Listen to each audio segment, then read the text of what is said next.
Hey everybody, welcome to the Growing with Fishes podcast. Um, Episode number 47. We're still having a couple of issues trying to get the guest in the channel, but it looks like we are going to be able to get him in. Hopefully, it might take him a little bit longer. He had to reboot a couple of times, and we had to fix a couple of things. So apologize for being late. I'm also literally just pulled into my driveway at the new place at like 5:30 and hopped on, immediately ran to set up my computer. So I apologize. How's everybody doing this week? Good man, how you doing? I'm doing good. Just a little crazy. What's Good. what's new Yeah. with you while we're waiting? Just cleaned out one of the trim bins. Got some good old sifs there working on. Do you So want to tell people what a trim bin is, or maybe show them if they haven't seen one? I don't know how handy it it's is. downstairs, and I'm too lazy for that. But maybe next week. But basically, it's just a bin that has. I guess technically it's two bins. It's like a tub. It's got a little place for your arms to fit in, so that you can trim inside of kind of I don't know what's the best. I guess it's like half of a tub, and it's got a screen on the bottom, and then another tub underneath it, so that the screen filters out all of the basically everything except for the trike heads and maybe some really small plant material. But it's pretty good. Mostly the ones I have. I'll bring it up next week and show you guys. But basically, it's just a way for the trichomes to settle down into a second layer, and you trim inside of it, so you don't make a big mess all over the place anyway. So that's it. What size of screen does it have in it? I have no idea. It's about like that. You mean micron size, I'm sure, but Yeah. I don't know. But it's got to be pretty small because there's not much of anything in here. I mean, I'm sure there's a little bit, but it's pretty good. My camera is shitty, or else I'd try and show you better than that. But I posted a picture of it in the group earlier. If you want to check that out. Nice. Let's see. Other than that, still house shopping. I'm gonna go look at a couple of houses, and yeah, that's pretty much about it. Gardening wise, let's see. I made a video about doing a flower power plant extraction, so that's up on Patreon. I had my kids go around and collect a bunch of like dandelions and different stuff like that, and threw it in. Recorded a video on that. So that should be done in about a week and a half or so.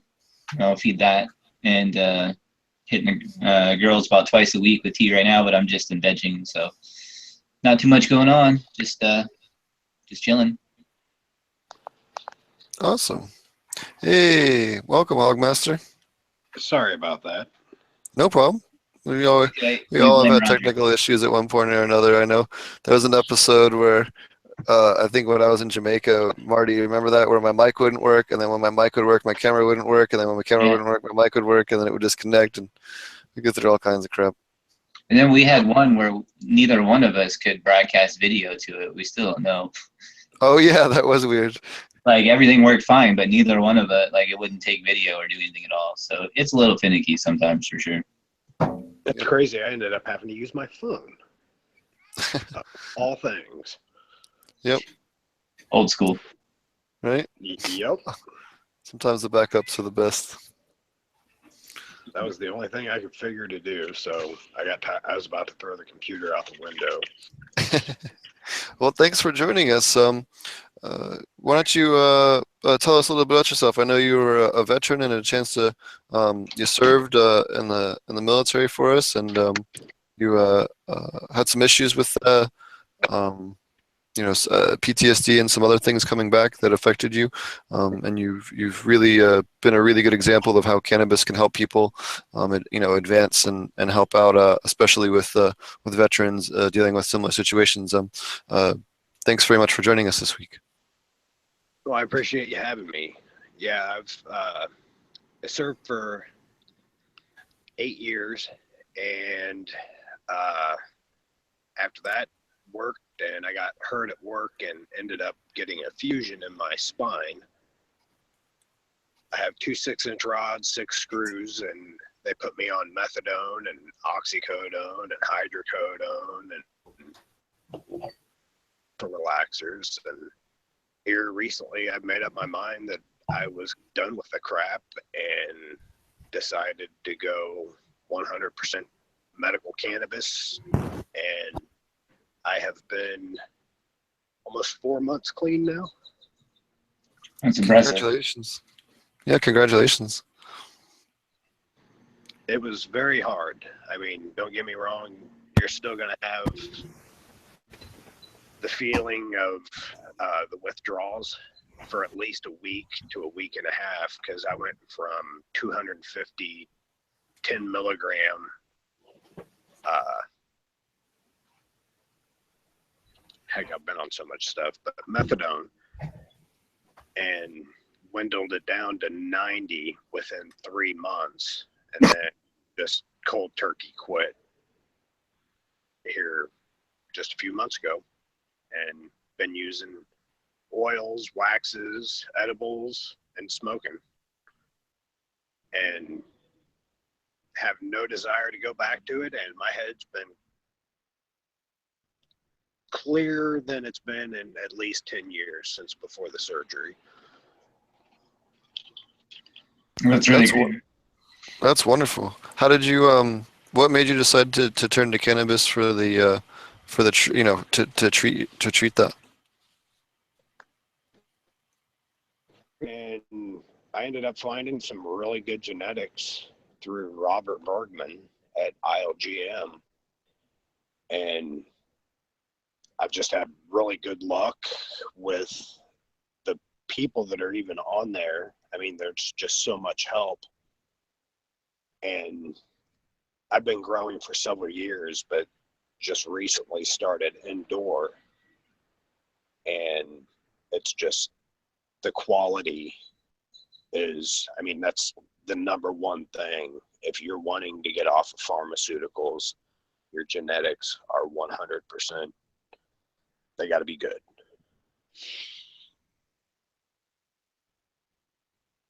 So are you primarily using your own homegrown meds? Yes, I grow for myself. I've been growing for about 20 years. And what Go ahead. What strains do you find have helped you the most?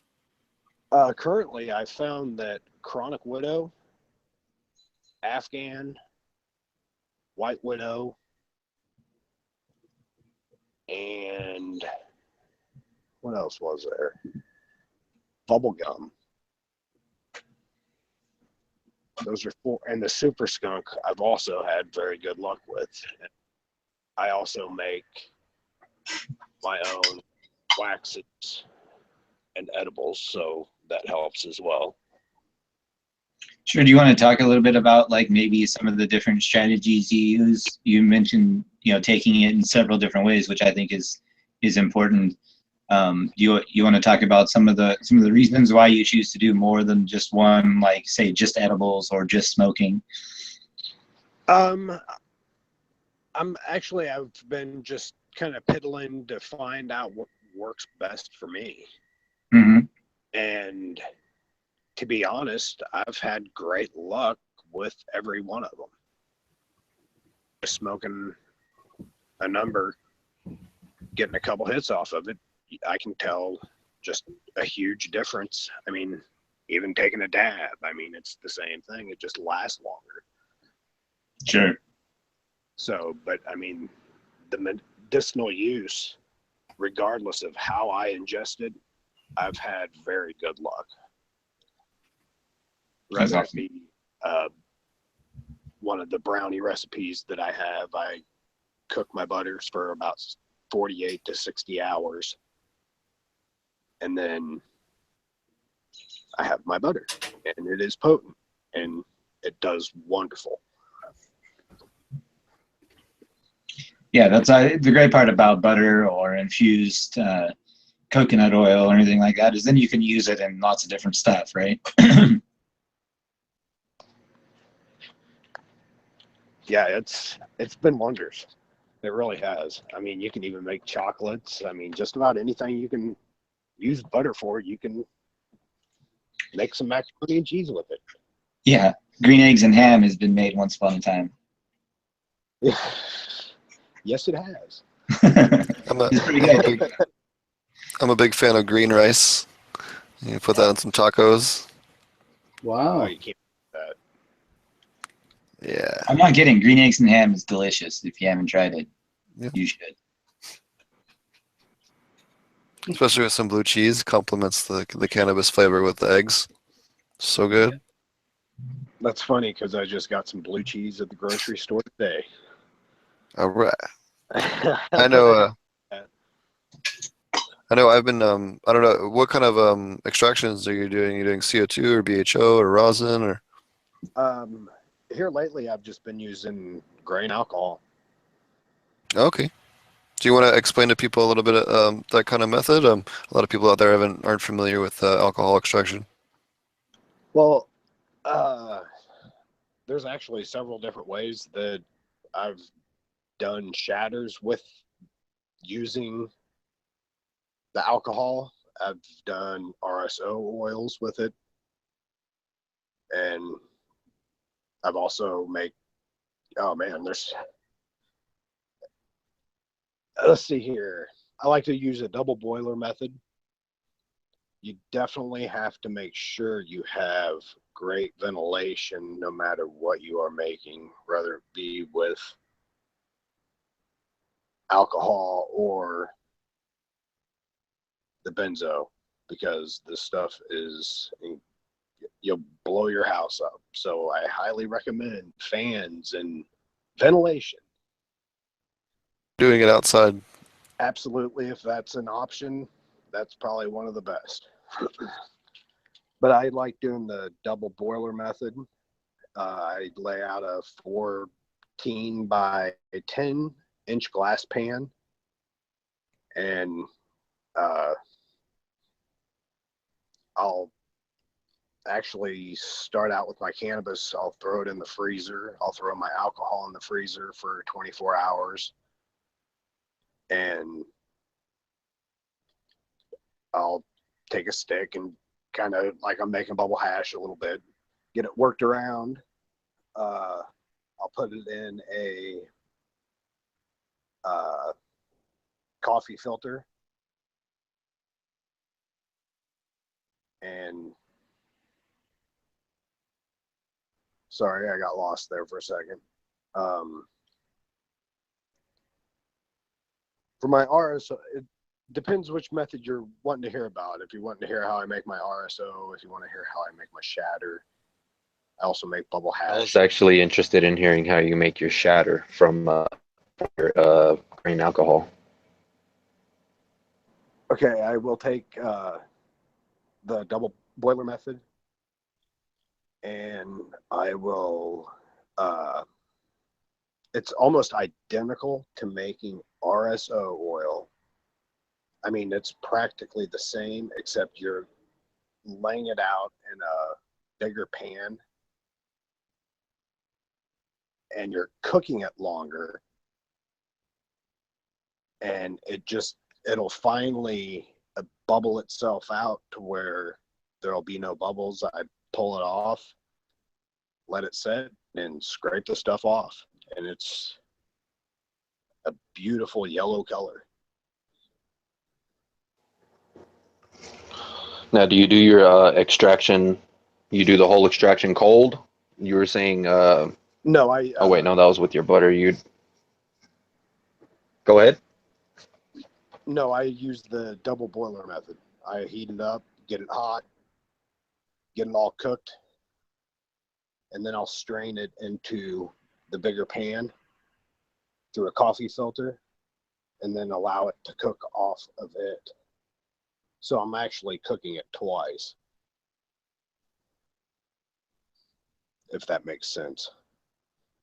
Yep. Okay, okay.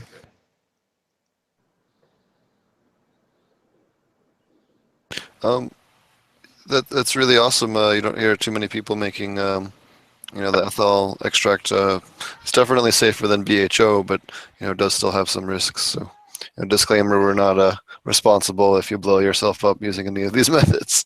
Absolutely. And there's always bubble hash is fun to make, and I cheap, so I have the nice flat hair straightener with the clamps. I'll make bubble hash and then squeeze it and get the resin out of it as well. Nice. Uh, What kind of returns do you get with the hair straightener?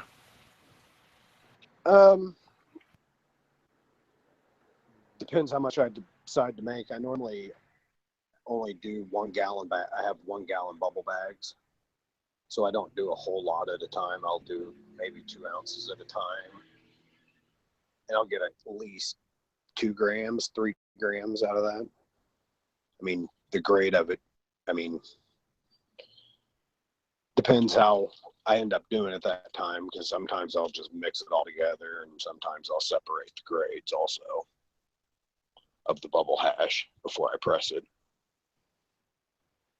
I found it makes a big difference to separate your, your 73 micron and your 25 micron, compared to, say, those are much cleaner burning, especially when in the dabber, than, your 120 and especially the 160. The 160 definitely has a little bit of extra junk in it, but the 120 is a little, mostly clean, and then your 73 is super clean. And some people have a 45 too, which is also pretty good, but 73 is your gland head size. So Yeah, usually whenever I Yeah, do, as well as 90 micron. That one's also super fire. yep. yeah, whenever I do my 73, I usually end up just doing like a keef extraction with dry ice, and then I'll extract it that way. Okay. 'Cause I get Yeah. Have you find that you get with the rosin? Do you find that it affects the quality with dry ice versus bubble?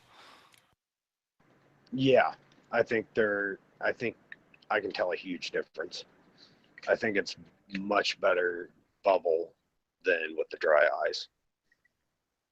Yeah, I kind of reached the same conclusion too, having tried dry sift and the ice dry ice and then the bubble. Seems like the dry sift and the bubble come out real clean, and then the other what you call it, the dry ice comes out a lot dirtier because you end up with some of the frozen mash, crumbled, plant material.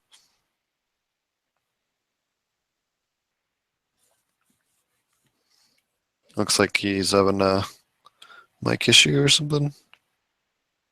So, what does anyone else here have bubble bags? What size do you guys use? I have a set of 50 or 5 gallon and a set of 30 gallon. I have a set of the 1 gallon and a set of the 5 gallon, and I've yet to use the 5 gallon. I've used the 1 gallon over and over though. Or I don't have any. I have extractor buddies. Yeah, I don't have one. I don't have any either. I haven't never done it. Never got around to it. So What do you- buying something else. What do you like for agitation? I have just a power drill with a spatula on the end. It works really good. Hey, it Yeah, works. actually, I have a video where that's exactly what I use in my extraction. And I've actually found like the slower you go on the first run, you'll get amazing quality on your first run, and then after that, I just go crazy and try and get everything that's left, you know? Yep. The other thing too, when you do the rosin, I don't know if you're doing this, you can take your pressed rosin bags, especially if you're doing bubble or dry sift or shit, even dry ice. You take it and you throw it in your crock pot or throw it in a pot with your butter, or your oil, or your sunflower oil, or your coconut butter. You cook it down, and you got to really, you're getting another whole other product off of your rosin production.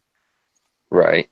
So there's no reason to let that go to waste just because it's trapped in the filter material. I have this process where I put all my trim in a big bag and I take it to my buddy and I go, here you go. And then I come back like a week later and then it's a slab. That's how it works. If you guys don't know. I enjoy doing the extractions with the I'm bubble sure. bags anyway. I just don't have time to do more shit and buy more shit. I know, but it's just nice to have a really fire head stash, But Yeah. but yeah, I mean, I have like, I'm well stocked anyway. It's just good to have good friends. That's What do all. they just charge you a percentage of what they get out of it? Yeah, something like that. Yeah, We've so been like friends- we've standard. been friends a long time, so it's not I'd be really. like, I don't want money, man. Just give me like 15, 10% of your yield from it. You know what the going rate is? The market rate for processing? It's between 40 and 50% take for the. It's what now? So if someone wants, for example, like in California, most of the people that I work with for the rosin production, we keep 40%, they get 60%.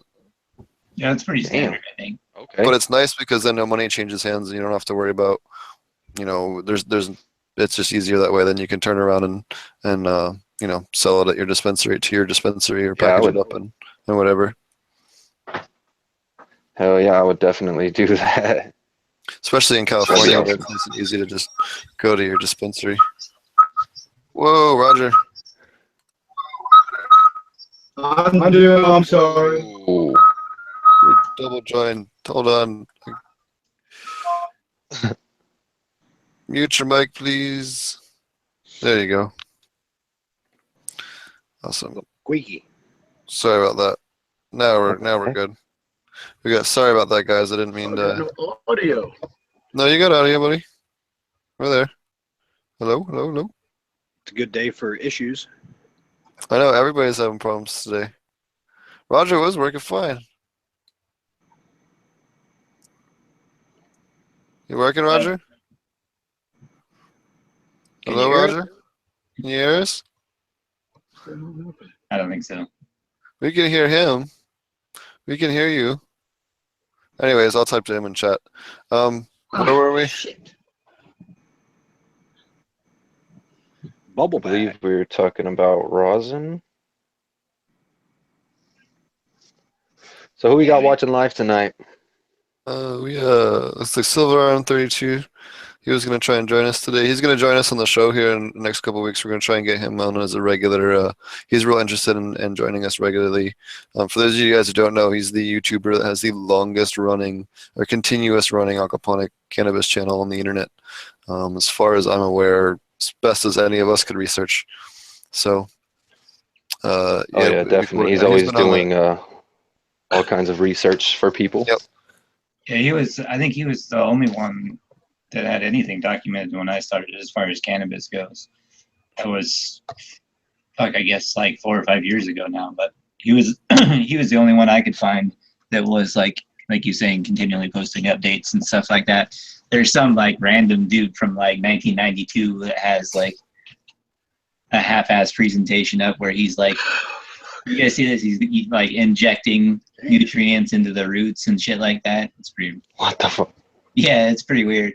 But that's the oldest reference I can find to growing cannabis in aquaponics. But it's just like this one little like presentation thing, and I don't know, it's pretty weird.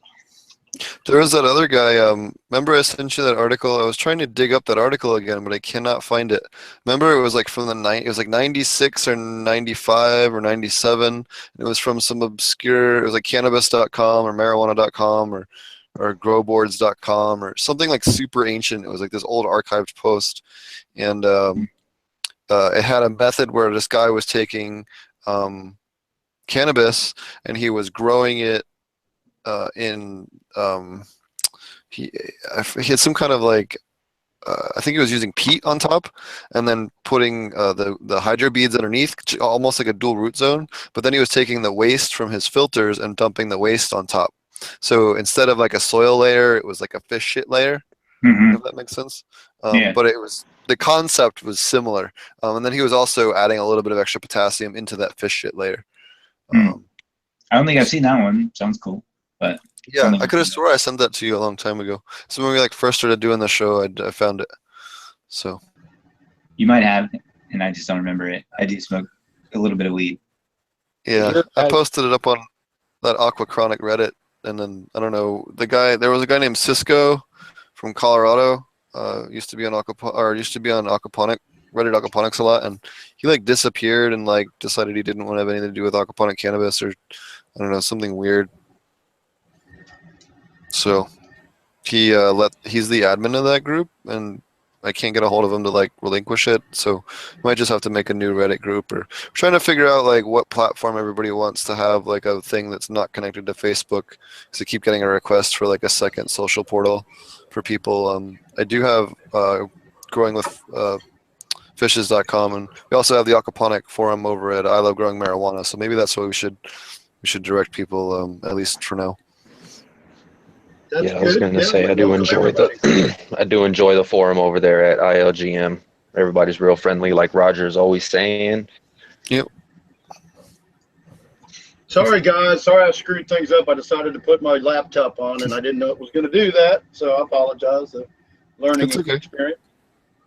Yeah, But I'm back happens. inside. You know, too pretty to be in the dark. See. Well, So Hogmaster, do you want to tell us a little bit more about I don't know how how cannabis, as somebody else is going through, trying to kick off of any of the things you mentioned. I don't know if you want to go over them again, but how someone maybe as a family member, or maybe they themselves are trying to kick off of methadone or OxyContin or some of the other stuff. How would they get started with cannabis? What would be your recommendation to someone that's been there and gone through that? My recommendation is if you're in a legal state, that is awesome. If you're not, that's enter at your own risk terms there, I would say. But sorry. starting off, I'd absolutely go with getting the best quality cannabis you can find. And if you can go to the store and buy it, that's great. If you can't, then, I mean, some people have to grow it. So I personally prefer to grow myself because it ends up paying for itself in the long run, even with going to the pharmacist and going to the doctor. I mean, you're saving thousands of dollars a year to pharmaceutical companies. And the way I got off of it myself, I started just having a hit or two here and there, smoke a joint, just wean myself down till I felt comfortable completely stopping the medication. And then just the first, I'd say, week and a half after I had completely stopped the medicine, you will go through withdrawals. I don't care if you're down to 20 or 40 or 50 of them. The stuff that is in that medicine, we have no idea what they put in it. I got tired of putting stuff in my body that I did not know what it was. And my only other option that I felt that was safe, and I've been smoking this stuff for over 35 years, so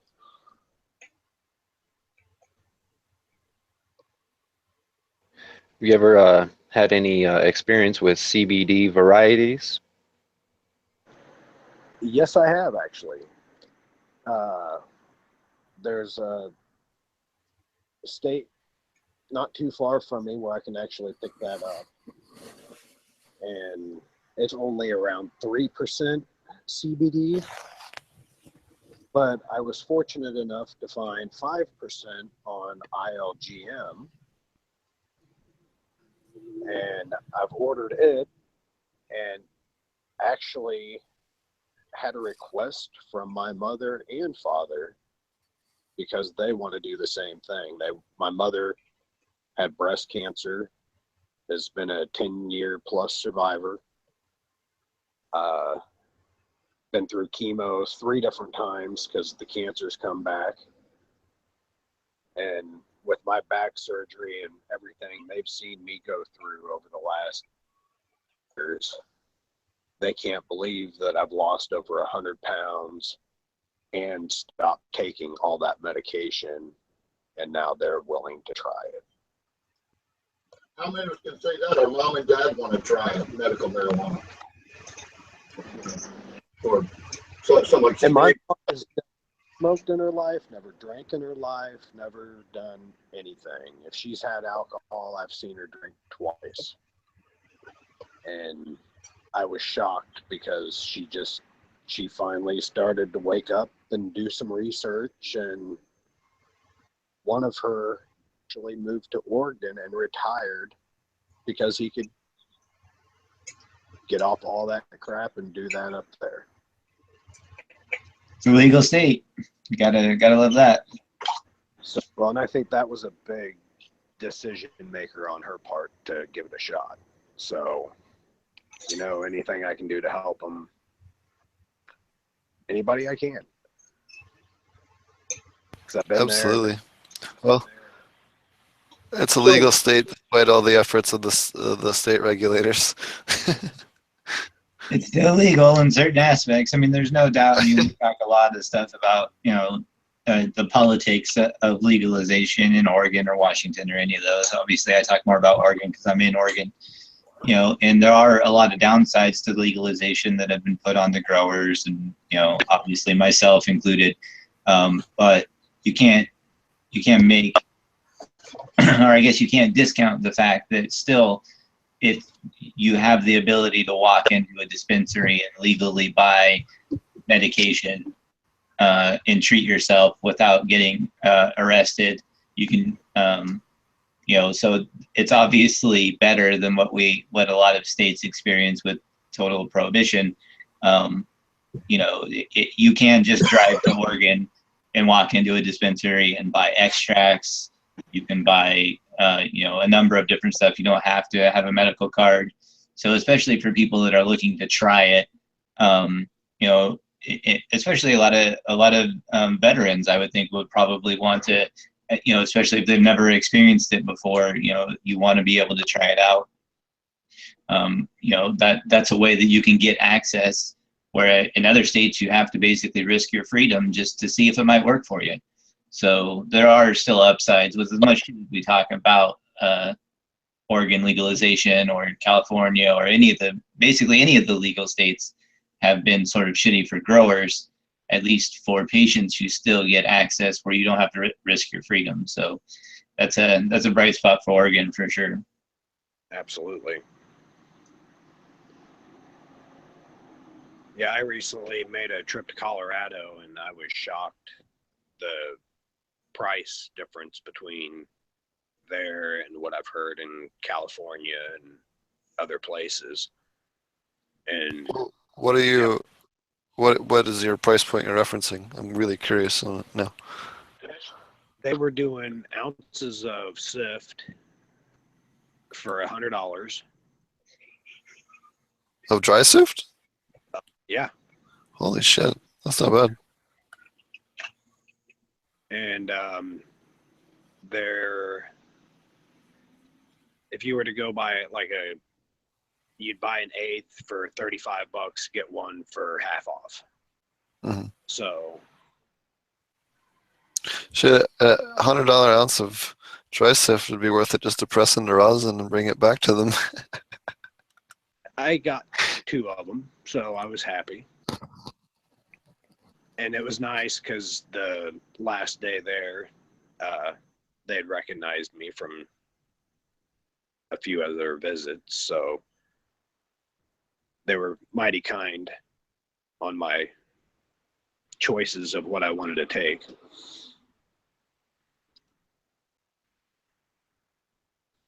It is kind of funny, and I was thinking about this especially where I was a couple of days. Oh, especially when I was up at visiting Spectrum King, and then this other grow that wouldn't let me do video, but I'll tell you guys about once they let me tell you guys about that. I had to sign an NDA for at least a period of time before I could tell you about the other place. But we checked out, but I had a chance to go check out Spectrum King and stuff, and I had somebody with me that wasn't used to being around, just being in around the pot industry, and they had never seen trash bags full of weed before, and I'm sure all of us or most of us or a lot of people even listen to the show are super used to just having like pounds and pounds of trim or bud or whatever and working and processing it and or even just at harvest time having like a whole bunch of pounds sitting around and it's just kind of funny where a lot of people they've never bought an ounce before in a large part of the country. I'm sure at least a portion of our listeners has never bought more than an eighth or a quarter. So it's just kind of funny every once in a while you forget that we're spoiled in certain ways. Well, I know since I stopped taking my medication, I don't have less than a pound on hand, or at least try not to have less than that. And do you find that the flour helps you more than the extracts, or? Actually, I find that both of them help me about the same. It's just the duration of how long they work. So compared to taking a couple hits off your one hitter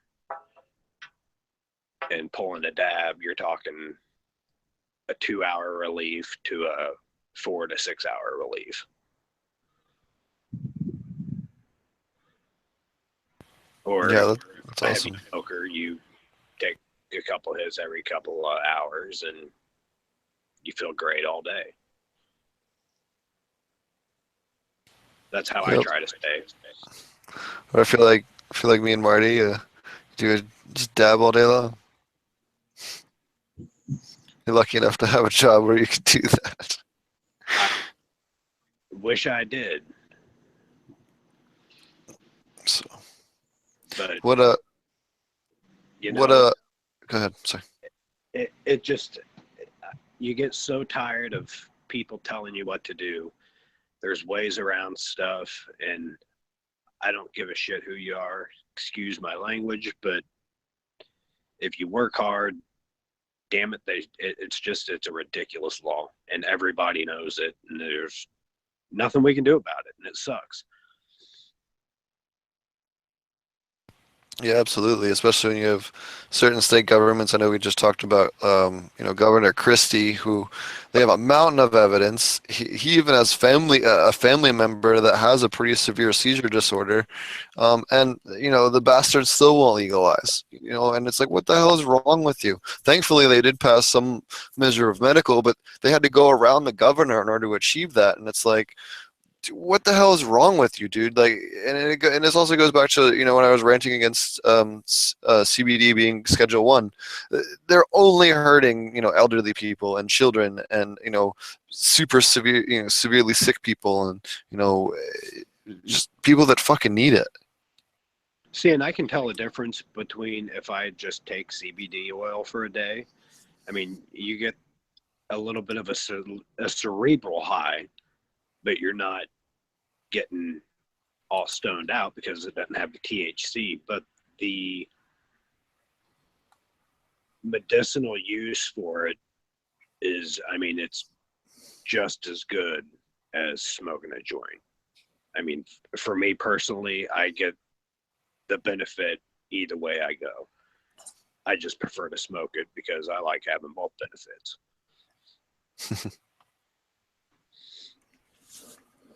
Awesome. Do you have so was I guess at what point when you were trying to recover did you decide to turn to cannabis, or were you kind of just using it the whole time and then just kind of use that or turn to it more heavily afterwards? Well, where I'm located, you can get a lot of brick, nasty brown crap. And if you want the good stuff, you got to pay for it. And I got tired of paying for it and figured out that, hey, you know what? I feel a hell of a lot better when I have one of these than if I have 30 milligrams of these or 60 milligrams of these in a day. And like I said, the stuff that they put in that medication, we have no idea what the hell it is. I don't care if it's made in China or if it's made over here in the States. There is stuff in that stuff that shouldn't be in there, and people shouldn't be on it. And there are a lot better choices out there.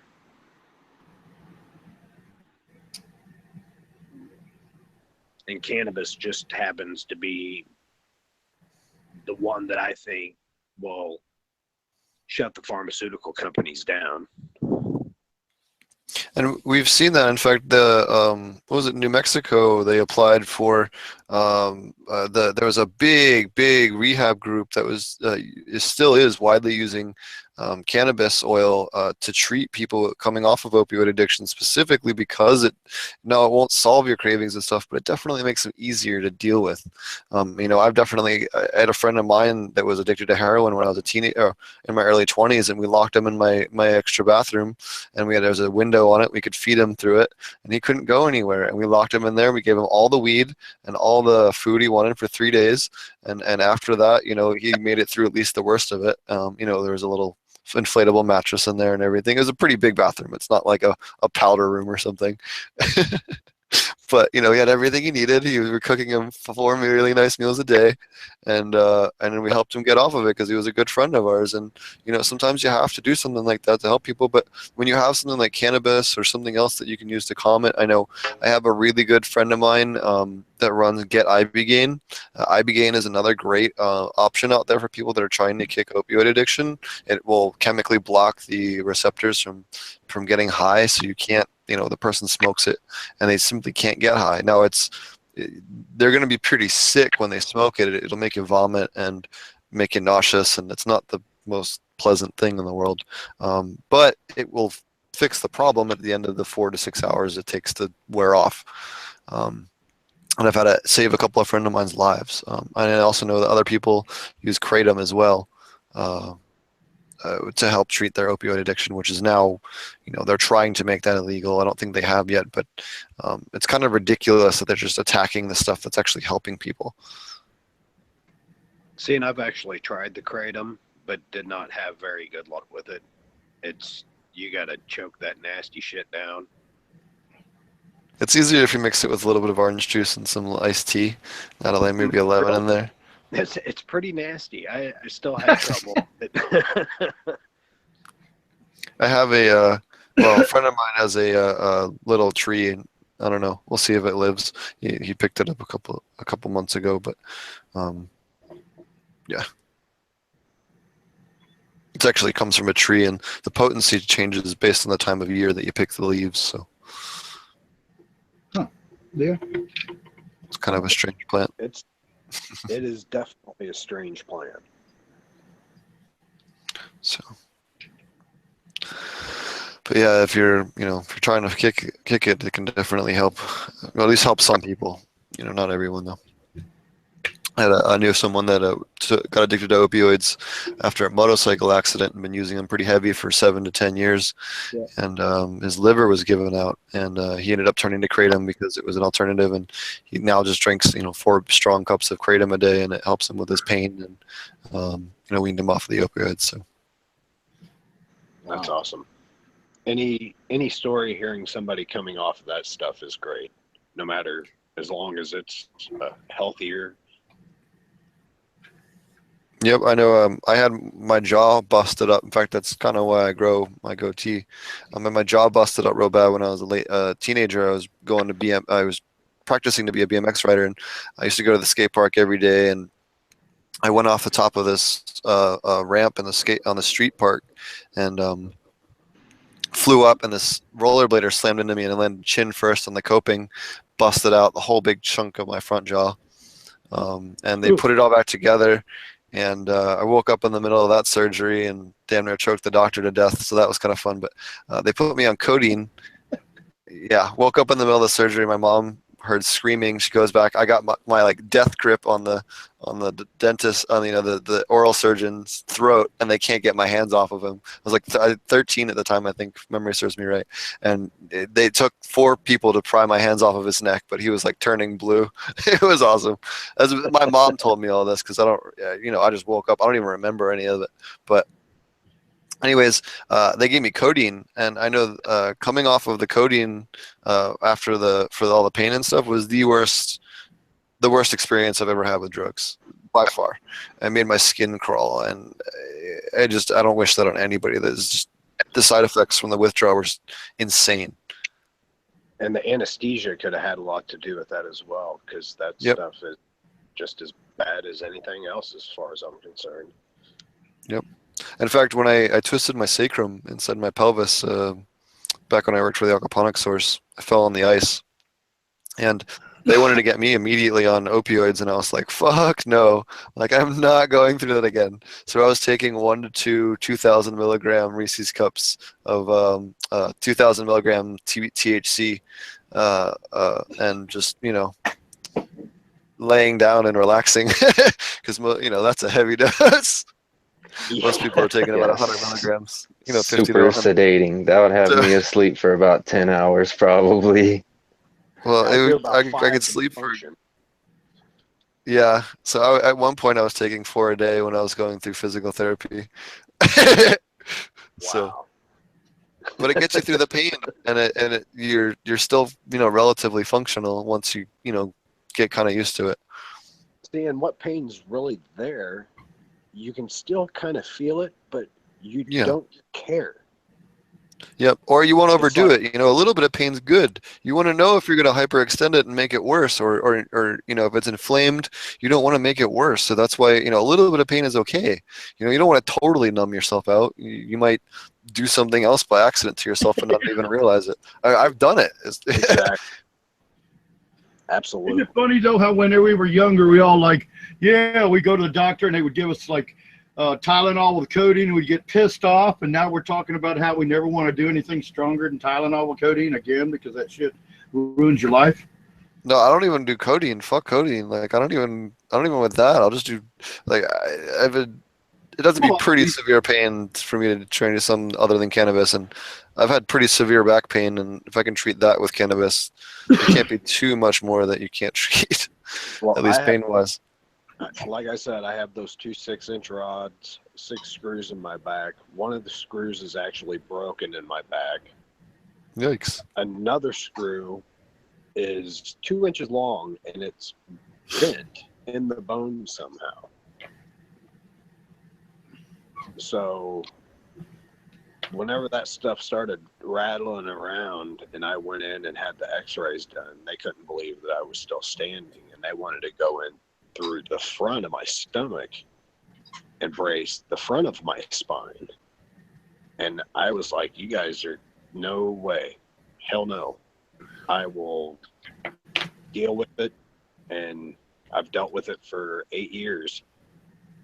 And the medications it got me to a point that whenever you have a $35,000 deductible for your insurance, I'm sorry, that's ridiculous. When 5 years ago, people had a $2,000 deductible for their insurance. Yeah, how are people supposed to come up with as much as a car, or a down payment on a house just for medication? Hell, that's some people's salary. Yeah. Shit, that was my salary for many years when I was younger. Yeah. Well, and you're fortunate to be able to have that well of a salary when you were younger, because there's people in the state I'm in now that, hell, they're lucky to make that. Yep. That's one thing we can all say we're very blessed about the cannabis industry, is it does help us provide for ourselves and others quite a bit. For sure. That's for sure. And that's my main goal, is to help anybody I can with this. Vets, people that have had injuries, just anything that will help someone get off of the pharmaceuticals, because there are so many more options. I mean, you don't even have to get high. The CBD oil works just as well. Have you talked to any other veterans? I don't know. We've had some other veterans on the show before, talking to them about PTSD and cannabis and some of the other stuff. Have you had any experiences like that? That's a part of my life I actually have blocked out, that I actually probably should talk to people about, but I haven't. I've kind of blocked that part of my life out. Sure. and act like it never happened, because it's just, It's easier. it is what it is. Sure. But, and I'm in a location right now to where I don't really, I mean, I stay to myself. Mhm. I mean, I do my job, I come home, I provide for my family, I don't bother anybody, I don't do anything wrong as far as I'm concerned, and that's what matters. Yep. Yeah, And that, even and the that's wife- great. You know, like however different. you need to put one foot in front of the other, you know, like I think our, you know, so many of us are just concerned about the guys that don't figure out a way to do that. And so just knowing that you're able to do what you're doing, you know, without really any information about your, you know, background or any of that, which is obviously your own personal stuff. And, but whatever you're doing, as long as it's working and you can communicate that to people out there that may be curious about it, or haven't tried it, or having a tough time, you know, maybe they're not able to block it out as well as you are. And you know, I've seen it in members of my own family haunt them for years and years and years. So, you know, if you are able to do that, then I think that's great. And just hopefully if there are people out that are listening to this or listen to it in the future, you know, they know that it's at least possible, and give it a shot and see if it works for them. Absolutely, 100%. And that's why I'm kind of wanting to come out of the closet about it and start talking about it, because they deserve the help that they're not getting. The veterans. Right, for sure. And I think it's always, you know, we've talked about this on the show when we've had other veterans. I think it's always good for veterans to hear from other veterans that have been successful, because it, you know, it carries a stigma for a lot of people, especially a lot of people in the military, or who have either still in or have been in the past. You know, it definitely comes with a certain stigma around it for the majority of their lives, and getting over that. You know, when information comes from other veterans, it usually carries more weight for them, and it should. I think that's great. I mean, it's people that know more about your experience. So we appreciate you stepping out of the closet as much as you want to, in terms of, you know, again, just I think knowing that it helps you put one foot in front of the other and block it out or do whatever you need to do, I think is great information. So thanks again for being here and talking about it as much as you're willing to. Well, and the person I really have to thank for me even talking about it is Roger, because we've had discussions, and he just, I mean, he made so much sense to me, and it's, I mean, it's my obligation to step up and help who I can. I mean, there's too many pissed off people in this world, and I mean, it's very sad that everybody cannot wake up every day with a smile on their face, regardless of how pissed off you want to be. Life is too damn short to be mad. I've always went off of a motto of a movie from the 80s called Better Off Dead. Sometimes you just gotta say, what the fuck?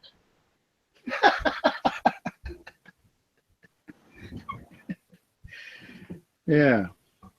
Well, it is good. David's helping out. We just said we talked about this before show, but we just made David. I'm sorry, I just called him his name. He's not. That's all. That's fine. We just made him a moderator, volunteer. So it's the first step of being a total moderator at ILG, ILoveGrowingMarijuana.com, and he deserves it. He's been doing a lot of help there, and he's always supportive of everybody. And you know, one of the most probably most noticed, one of the top, you know, there's 15 or 20 people that are really noticed there that help a lot, and he's been stepping up. So we went ahead and put the moderator tag on him this past day, and he's doing the show. You know, I said, yeah, you're going to do the show tomorrow, maybe.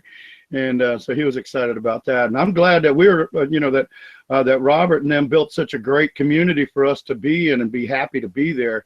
I don't go to any other forums anymore unless somebody specifically asks me about something, but I don't like them. You know, I like the fact that we've got a place where we can help people without anybody name calling or nobody's called stupid on my forum. I'll put my foot up their butt, you know, and get rid of them quick. And that's, I've had some people don't like at. Oh, well, we're adults. Yeah, so act like adults, you know, and then to get people, you know, that's what takes me off. You know, well, you know, like, well, why can't we say that? Because I don't let people cuss a lot, you know. I mean, there's some cussing, but I mean, when you get nasty, there's certain words we don't use, right? And I don't allow that there because we have women. We have older women, ladies. We have ladies there doing, you know, they don't want to read that stuff. They don't want to hear and see those words or see people act. So I've had so many compliments from the older clientele that we've got that they love. It's a no bullshit forum that's friendly. There's no, if there's any bullshit, it's cut. We cut it off right away, and we make our warnings, or we get rid of the member if we have to. We never want to get rid of a member. I'll bet you we've banned less people at ilovegrowingmarijuana.com in the last 3 years than we did at cannabis.com in 3 months when I was moderator there. Because you were banned, you almost banned somebody twice a week, 2 or 3, 4 times a week sometimes, you know. Yeah, we get that complaint in our Facebook group from time to time. We're be a little ban happy. We're not we're not shy about it. You know, we just feel like, you know, there's plenty of elitist groups out there and elitist forums out there. If you want to go talk trash and post pictures of plants you probably didn't grow, or, you know, whatever negativity you want to bring to it, there's plenty of forums that will allow you to do that. Plenty of groups on Facebook that will allow you to do that. And we just decided that wasn't going to be ours. So not our playpen. Yeah. I feel like we're trying to provide a learning environment for people that need to learn how to do it right, because it's not cheap to do it. It's not, if you're going to do it right, even if you do it the cheapest way possible, it's still not cheap for somebody that's poor. On Medicare or something like that. I can tell you, I'm on Medicare, and it sucks not being able to drive and being stuck with just a little bit of money every month. I have to hustle for everything I got, and this working for Robert Bergman's turned into a real good thing for me. Hell, it's led me to you guys, you know, through Aquaponic Dummy, you know, but by him being such a good friend. And I've been enjoying it, and it makes I'm a lot better teacher since I started being on this show, because I just see what all you guys talk about, and I'm trying to be you always try to be, you know well, when you're an administrator, it's not always easy to be friendly, like you're saying in your Facebook group. Sometimes you got to kick them to the curb, but again, it's because for all you out there, we're trying to provide a learning environment. This it's not a playground. It's not a high school. It's a learning environment where people take it very serious. What we're doing and what they need are the needs of the people, and we want to help them. So, you know, people like Hogmaster and the rest of you is what makes my world go round. Have a guy come on the forum like that and help out and be friendly. And hell, I get kind of brain goofy sometimes, but he's won twice in the Bud of the Month contest. You know, not an easy feat to do, you know, but we have you buy genetics from us, then you're allowed to enter your you picture your genetics when it's in the finishing stages, and we let the members vote, and you win a free 5-pack of the Amsterdam genetics from Amsterdam, you know, and they are good genetics, you know, but he's won twice. He's won twice. So, yeah, we don't feel sorry for him anymore. He knows how to grow. And people look up to him for that too. So he's a perfect choice for a new moderator, because people want to hear what he's got to say, and the veteran side of it too, with the pain, and that's nice to have that. And like I said, we're working on that network. We're going to have a channel for veterans to come for support, whether it be for life or for, you know, mental, physical, you know, support, or how to grow cannabis amongst veterans, you know. And maybe that'd be a little bit more, I might be a little more open to do that, allow a little more contact, like personal contact information and stuff in that kind of case, because they need to be allowed to do that. I think we don't need to make them be so private. I see you, Marty, you want to say something. Go ahead, buddy. Oh, no, I was chatting with somebody. And it is kind of crazy, like how certain aquaponics groups and forums and certain cannabis groups too can get viciously toxic over the dumbest shit, like psychotically stupid shit. And it's a handful of people in the AP world and a handful of people in the cannabis world that you see over and over again, just with nothing to do but talk about their own bullshit. Right. And there's a time and a place for that. Yeah, the nice thing about the forum, some of them just need to, you know, so nice. Yep. Say what? What'd you say, Hogmaster? Can you turn up, by the way? on your phone? Did you say? I think you said you're on your phone now. I was running Yeah, around. I think it just has to. I think we just have to deal. Unfortunate. Okay, There, is that any better? A little bit. that's a little better. Yeah, thank you. I just want to hear you because what you got to say is important and you know, good stuff. So No, just the like Roger was saying, ILG forum. It's been wonderful. I mean, it's helped me out so much because I didn't start growing indoors till August this last year. And I mean, it's a completely different ball game than growing outside, especially when you're using LEDs and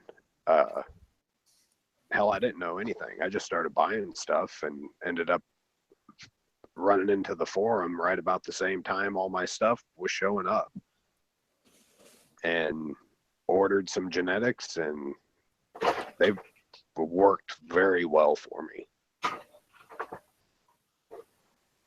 Awesome. Is there any a particular method that you like, or that you're using? On probably one of my best grows ever, and I'm using Pro Mix and Flower Power nutrients. That's it. And the growth I've gotten is double from what I was using before when I was using Fox Farm. yep. Yeah, Fox Farm's good for. Fox Farm's okay for beginners, and if I'm feeling super lazy, I'll even mix like Fox Farm and Pro Mix together Yeah. for a dual root zone mix. If I don't have time to go do it right and make up my normal mix, you know, or if I'm just swamped that, you know, I don't want to have time. It's kind of my, you know, easy go-to. That or Coco Loco plus a little bit of Pro Mix plus a little bit of the rainforest or ocean floor is really good. Yeah, we have a lot of members that use Pro Mix and Ocean Forest a lot. You know, that happens. I just started getting such good vegetation in my Pro Mix a year and a half or two ago. I was using it in my greenhouse operation a little bit too. And I said, hell, I was getting such good growth. I said, I'm going to try to do a whole grow in it. Now I got like 10 guys doing it. We're doing nothing but right now we're experimenting with all the Robert's new nutrient lines, the Flower Power, and we got an organic amendment, soil amendment, and we've got the powdered water soluble, which is what we're using, that Hogmaster and I are using. And I'm growing, I'm getting excellent killer results, super healthy plants, a very nice yield per plant. 5-6 ounces per plant. We're doing basically nothing but watering it with Flower Power, you know, and then with water in between. I always water with nutrients, and then I go with pH to water in between all the time, and it seems to work. It's a great balance for me. And it's nice because you only have to use the nutrients once a week. Or, well, you might use them twice a week because it depends when they get in flower. You're feeding them every 2 days, no more than every 2 days, second day. So you'd go 6th day, you'd be back on nutrients. But it's very affordable, and I was blown away because I'm not easily impressed. And I've tried a whole lot of different nutrients. I started out with 3-part, and I actually bought the AN 3-part, but then found out that was just a copy of GH 3-part. So I then saved a couple of bucks by buying GH 3-part, and I did that for 2 or 3 years, and I got out of that. I'd always used Botanicare a little bit, and I did a lot of experimenting with that. And then I had a couple other people send me some stuff, and a local hydro store had their own mixes, and I tried that. Not to mention, like I've mentioned on the show before, I make my own nutrient solution for my greenhouse reservoir, 300 gallons at a time. And I mix it out of 50-pound bags or pound bags of chelates or whatever it is, you know. And so I got a kind of clue about it. And when I put this stuff into, I just saw the plant going nuts. And I literally got some pictures I wish I could show you. I went over to the grow and took some pictures yesterday, and they were kind of like just laying around, not doing much. I was kind of waiting for them to jump before I gave them. Well, I used the start part of the, I use start. There's 4 parts. There's start, grow, bloom, and then there's a booster that you only use 2 weeks, you know, like a couple weeks before finish, like any other booster. So, and it's very little that you use. So I go over there, and I decided, heck, I'm going to put the start. So the start was it's half a teaspoon is all you use, a half a teaspoon for a powder for a gallon. and I watered those plants, and I swear to God, the next 6 hours they grew. 3 times I went in there and they had grown. I mean, I even took pictures so you can see that they were this tall. Well, I don't have my camera tonight, so that doesn't matter when I hold my fingers up. But you know, you could literally see they'd grown another half inch. We're talking in a few hours after adding this stuff. And that's not saying that wouldn't happen with another nutrient line. I'm just really surprised. And since I work with the company, we're able to do this experimentation and share it with our members, and the members are getting the same kind of results and freaking out that we had one guy do an organic grow where he always uses bat guano and worm castings like that in like a pro mix, and he makes his own soil that way. And he did a side-by-side with using the new BioLine, the Flower Power BioLine organic soil amendment. And you add only like a tablespoon or 2 a week, and we kind of water it in after. There's an amendment for the soil that you amend the soil and get it ready, just like on a farm. And then you just add some, a little bit at whatever. I didn't use that yet, but he tells me use a tablespoon to 2 tablespoons a week and water it in, and it at least grew better, if not a little bit. It didn't really blow away his other grow method, but it held its own. It didn't get beat. Whereas my experiment against Botanicare and against Fox Farm, Flower Power kicked its butt, hands down.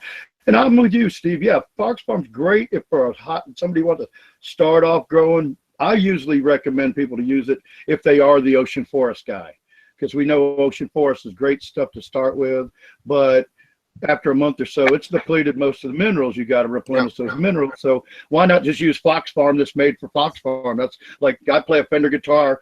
When I play my Fender, I play it through my Fender amp. When I want to rock, I play my Paul Reed Smith through my Orange or my Marshall. It's just a different thing. But I love the stuff, and I'm proud. I'm really proud, and I'm honored to be in my position too, and to have people like Hogmaster here and Aquaponic Dummy and them come work with me and support the place, and everybody, even like Brain Grow, come and joined. I'm so happy to see that people will come and see. Then they see the community and go, "Wow, this is pretty decent community for a cannabis farm." And like tonight, thank you very much for saying that. I'm going to let somebody else speak now, but thank you very much for saying that a while ago, how, just have readers go over there to the aquaponics section. It'll make it easier for you guys to, go over there and help them out, and it'll make our forum look better, and it's stronger with every one of any of you guys that I can get to help one time here and there, and it makes us a better looking and gives us a lot more clout in the knowledge, how much knowledge we provide in that one little community, and it's no bullshit either. We got all the experts now. I think we got everything. And so we're working on the LED stuff. We got some people that think they're LED experts, but I evidently didn't watch Spectrum King or Black Dog Show. Yeah. Holy shit, well, that was good. But that didn't just help me. Their shows just didn't help LED growers.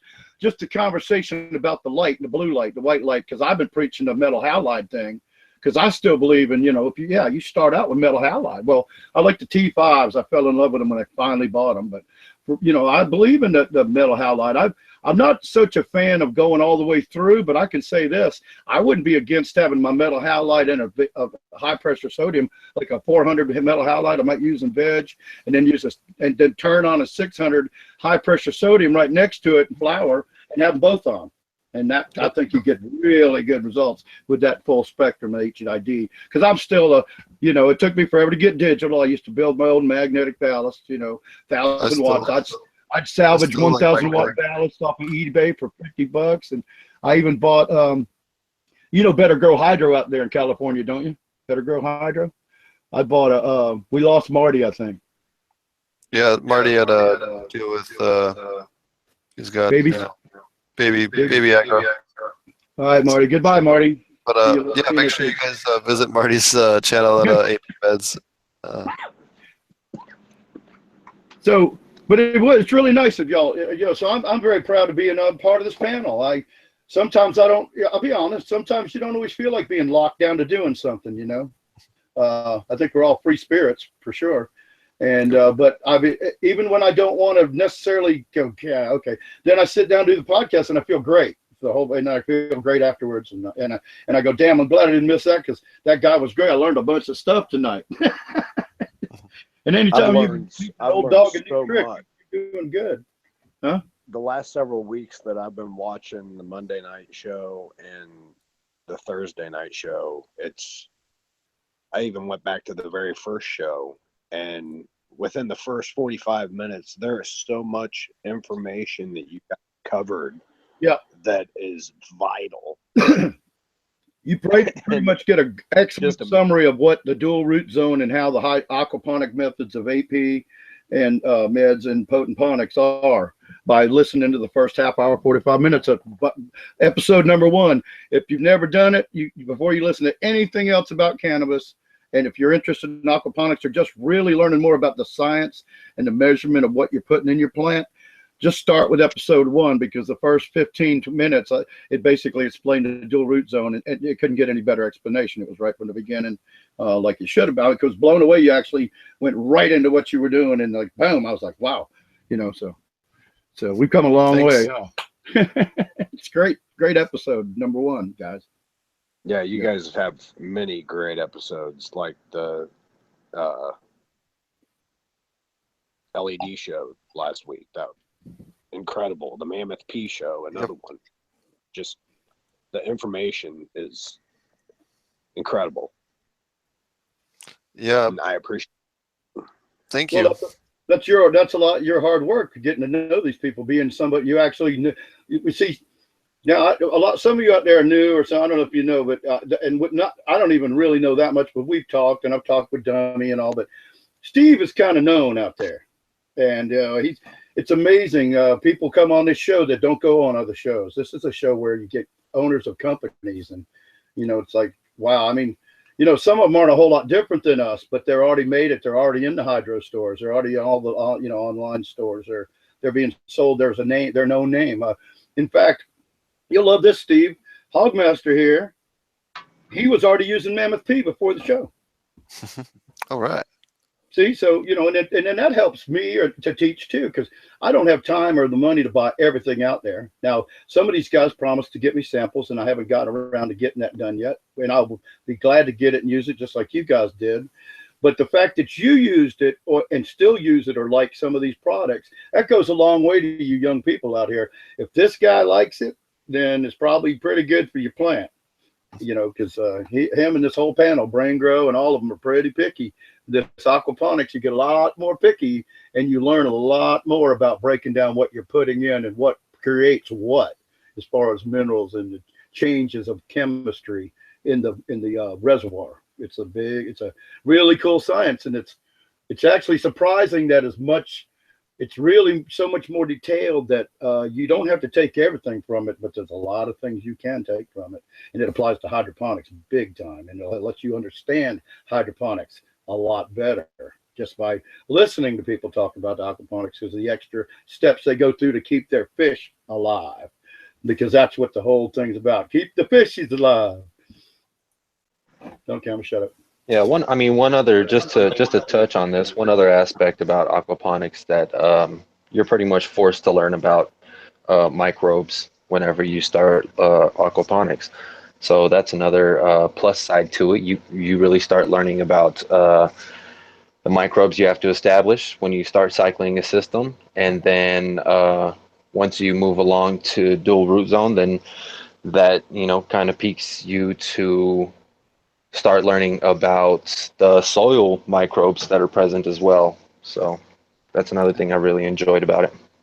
Not only that, I mean, I feel like in aquaponics we cover much more, your mineral ranges rather than total ppm or total EC or stuff where it doesn't really give you that much data about what's going on. Yeah, I know that there's this much minerals in there, but it doesn't tell me anything about the balance of it, and that's what's important. And that's, I feel like you end up learning a lot more about how plants, microbes, the soil web, and everything works out with aquaponics, from an educational standpoint. Tremendously. I wanted to stop for a second and just say thanks again for Hogmaster for coming on the show. We'll definitely. It was great to hear all about that. I wanted to touch on a quick question we had from chat. He asks, HC Music and 420 Adventures asks, is aquaponics overall an energy saver compared to conventional growing? So yeah, aquaponics saves energy compared to conventional growing in a few different ways. So one, we use about 5 to 10%, depending on the methodology that you're using, of water compared to a normal aquaponics or a normal soil or hydroponics. And hydroponic, you have to dump your reservoirs regularly, and soil, you're just pouring water down the ground. So you end up using significantly more water because of those two factors. We also use 35% of roughly 35 plus minus percent of the nutrients compared to normal, in terms of minerals per weight, gram weight for supplementation, because the bulk of our supplementation comes from our fish waste. And then we also can through geothermal and solar heating of the thermal mass, i.e. the water mass in an aquaponics system, or especially when you get to large greenhouses, you can take that and then convert it, use that as a heat battery, and use that extra water volume in order to much more easily maintain and stabilize the temperature of the greenhouses, as well as the addition of that extra humidity makes it much easier to dial in and nail that perfect VPD, which we've talked about in both the Black Dog and the Spectrum King episodes. Both of them had incredible breakdowns of that, and different breakdowns. It covered different aspects of it. I highly recommend watching both of those episodes if you haven't already. But in an aquaponics setup, you have because of that constantly slightly higher humidity, as long as you're maintaining your silica so that fungal outbreaks are an issue, you will get maximum growth, like psychotically fast growth with aquaponics, especially in veg, faster than you'll get with any other method.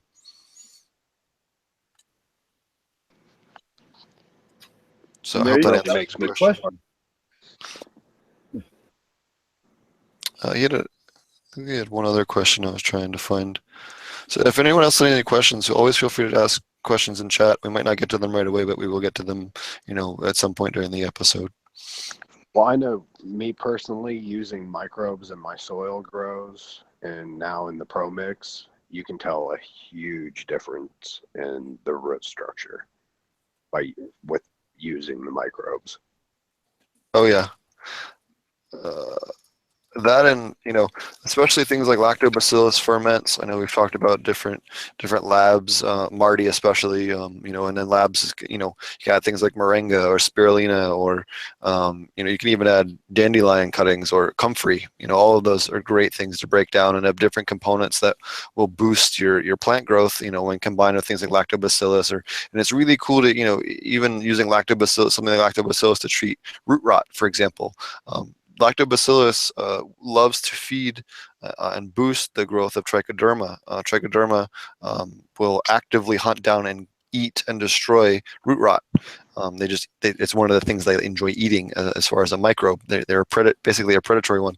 Now, if you get the wrong type, they can wipe out all of your microbes in your soil, or wipe out some of the beneficial ones if you go nuts with it. But a little bit of it's good because it'll basically act like a predator and take down the bad stuff. So you can use things like that in hyperdosing, dosing it much stronger than you normally would in order to wipe out something like root rot or something else. Yeah, I actually like to dilute it into my 1 gallon spray pump and just apply it directly to the grow beds. Just saturate the whole grow bed with lactobacillus serum solution, and it works excellently. You can always see a difference, by the next day. That's Yep. cool. Well, that's neat. Cool. That's neat how you would need that you could Go ahead, find things around the house, like dandelions and stuff like that, because I actually use aloe vera plant for my clones. That's another great one. Yep. And I just bring the plant in the wintertime, bring it back out in the summertime, and I don't have to buy anything, and it works great. For those of you who don't have any clue why or how you could use aloe vera, that means the plant's high in potassium, basically. Yep. Sorry, Marty was texting me was trying to come back on the show, and I was trying to make sure, see if you wanted. Sorry, repeat what you just said. Me? Yeah. I just said that that the reason aloe vera, because people are going, oh, aloe vera. Well, to explain that, because it's high in potassium, and you need. Well, it also has there's a hormone in it that also helps a little bit too. Like I don't know if you guys are familiar with you ever take willow cuttings? You can take fresh willow cuttings and you can steep them in water and make a cloning gel that way. My grandmother used to do that to clone her Yeah, I've always peppers. wanted to try that method since I've heard about it. Yep. But I think I've posted that article 2 or 3 times in the aquaponic cannabis group That's if you pretty neat. That's dig pretty neat. far enough. That's the kind of stuff I love. The little things you can do organically to make. Throw a willow tree in your backyard. Yeah, I used to have one that died. I got one right down the street. I got to try that. I love them. My grandparents had a weeping willow tree, and I always loved them. And now we had one when we moved here, but it died a few years later and left a big hole in the yard. Yeah, my grandma used to have one, and I used to have to break switches off of it so she could whoop my ass with them.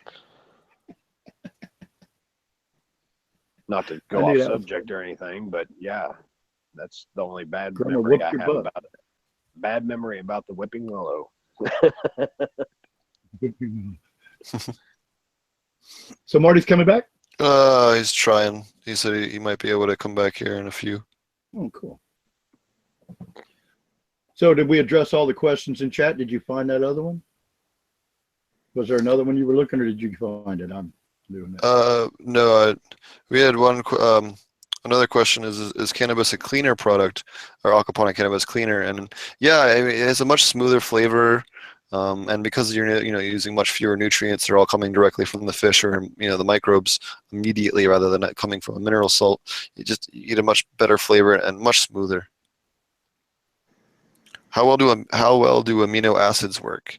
I've tested a few different amino acid products in aquaponics. I haven't had any of them kill the fish. A few of them did spike the nitrogen pretty high, to the point where it was concerning. It's something that I definitely want to play with more. I did a lot of work with amino acids when I worked with planted aquariums. And I've tested a handful of products with cannabis. Nothing to where I saw anything that was like, holy shit, I got to use this every time. But definitely something that I think could use quite a bit of further research. And hopefully once we get this new project that I can't tell you guys about quite yet off the ground, yeah, in 30 to 60 days, I'll be able to tell you guys all about this new amazing, crazy thing that's happening that I'm not allowed to tell you guys about at the moment. But yes, hopefully that research will come out soon from someone. Maybe I know them. Well, yeah, I know we've had amino acids mentioned a couple of times in the past year or so by members, and I did watch some articles, and I think Dummy was doing some research with that too, if I'm not sure. Think he already started practicing that. Any of you guys know for sure? Was he? What's that? Aquaponic Dummy getting into the amino acids? Because that has been something. Some people have some pretty good reasoning science behind it that, it sounds good anyway. Like you said, I haven't had time to check it out myself either, really, enough to say one way or the other, but I was saying I thought Aquaponic Dummy had done something. Do you know anything, Braingrow, about that? I haven't actually seen any posts from Dummy in a while. I always look forward to the new stuff he's working on because it's always so intricate and detailed. He doesn't, he doesn't really talk in his videos, but he usually puts up text describing what he's working on and whatnot. But as far as, excuse me, as far as amino acids go, you're generally talking about proteins, and so whenever that breaks down, that's mostly going to be adding to the nitrogen value that's already there that you really don't have to worry about in aquaponics. So yeah, okay, yeah, that's the bottom line. So one guy brings up a good point. So he says they're good chelators. Amino acids are good chelators, and yeah, I've heard probably 2 or 3 different people talk about the concept of trying to come up with an amino acid chelated XYZ iron or calcium or whatever. But I haven't seen anyone that is managed to come up with like a product that was, shelf stable for any length of time. I think there is a company out there that I recall, Biomin, I think is it. Have you guys ever heard of that? I don't even know if they're registered in the U.S. I think they're registered in the EU, but I could be wrong. But that's the only one I think I've ever heard of. You guys heard any of that? And you're talking about including amino acids into the So chelate? using amino acids to chelate minerals. Yeah, I don't know yet. I haven't looked at it in a while. I pretty much was set with mine. I believe mine are fatty acids. I'm not sure. Was there not a episode where we were really talking about amino acids? Maybe with the Mammoth P episode, I could have sworn Oh we went yeah, into detail where he yeah, was he did. He really did touch breaking on down that. the difference between enzymes and amino acids and stuff like that. Yep. All right, so we need That's, to I go would look. definitely reference people back to that episode because that guy really brought the knowledge, you know. Oh, he was great, man. That was, I tell you, like I said, it's great to be on it, and have a guy like that answering your questions, and then, Yep. You got so many people. We each have people that follow us in different areas, and that kind of information, they start seeing that happen, and you move forward. I tell you what, I was impressed. I can't wait to get my samples. Honestly, I cannot wait because especially since I'm in my pro mix phase, I'm not doing anything hydroponic. The Mammoth P is worth just buying. I'll tell you that right now. It's the best product. The Mammoth P has got to be one of the best products I've seen hit the market in the last 5 years for cannabis growing. Just in terms of the fact that it's completely aquaponic safe and the fact that it makes such a night day difference in your node spacing, especially. Yeah, that's what I wanted to look at too. That was the part of it I really liked the idea because you like that. That's for sure. And you can get tight nodal spacing all the way up the plant. You'd be doing, it'd be nice. We got a lot of scroggers would love that kind of thing, Oh yeah. So one guy asked if you can use shrimp like they do for rice in parts of Asia. Shrimp would be kind of hard. I do know that what was it, Alien has done cannabis with heavy shrimp loads, and he swears that the mineral base from their waste is actually more ideal, which that actually is true. The mineral waste is going to be higher in calcium, higher in magnesium, higher in phosphorus than the fish waste will be. As a pure waste product, it is superior to the fish waste, just in terms of mineral composition, or at least in certain ways. But the problem with that is especially if you're not running a dual root zone system, but especially if you are, if you overdose and you dump into your system, the shrimp die from so much easier than the fish do if you accidentally overdose the nutrient. So if you screw up at all, you're pretty much going to nuke them. So that is the one downside. Background's falling. So I'll fix it. So would you say that's mostly general for only shrimp, or would you say that kind of works across the board for crustaceans, or do different crustaceans maybe have different benefits over other crustaceans? I would say that applies to all invertebrates, mostly because the invertebrates are going to be it just has to do with their gill structure and how they uptake minerals. The other thing that I would say is also, I guess, would be applicable to that would be catfish. Catfish, because they're scaleless, absorb things much faster than a fish with scales does. So whenever you're doing anything with catfish, again, potassium is going to affect them quicker. If you overdose it, much above 150, 160, you're going to see it in the catfish before you see it in your tilapia. So there's a lesson to be learned. You want scaly fish. If you're going to do fish, you pretty much want to use scaly fish. Well, and that's not entirely true. I mean, you can absolutely do it with catfish or with eels, and there's a lot of people that do it out there. In fact, where did I see? There was a lady who's doing glass eels somewhere, and I thought that was super cool. But it's just a matter of making sure that you're adjusting, and this is why I would in general discourage people from trying to do prawn with or even crayfish with cannabis, just because your margin of error is extremely small.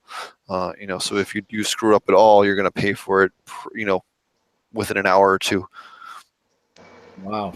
Okay, so even though we've talked a lot lately about crawfish, and even one of our guests liked crawfish, you're on a thin line. They're a very low tolerance to any change. I'm Yeah, hoping to well, like try I out a said, it's crawfish system possible. sometime soon.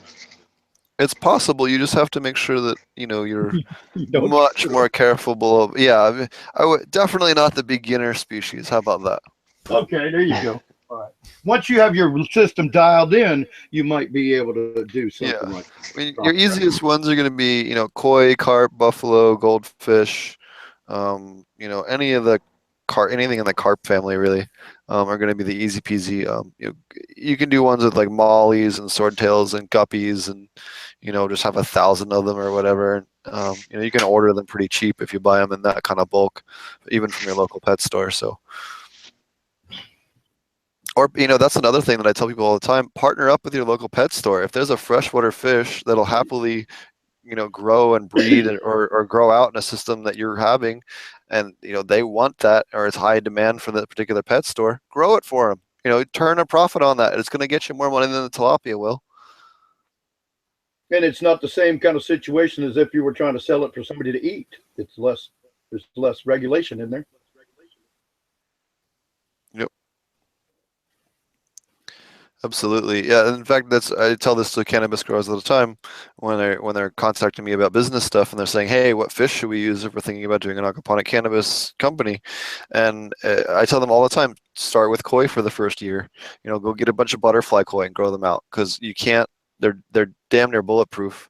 They'll tolerate all the different species, or all the different nutrient and water conditions you can throw at them, short of really screwing up. And they're very forgiving. And then if they're butterfly koi or even just semi-fancy koi, they're gonna have a much higher dollar increase rate for that 1 year worth of food that you put in them than the tilapia would. It's selling at $4 to $8 a pound. I can sell a butterfly koi that I grow out for a year for $60 to $100, maybe $120. And you're just going to get such a better return. At least for your short flip. Plus, the other reason is, aside from that factor, is that licensing is so difficult as it is already with cannabis when you're doing it legally.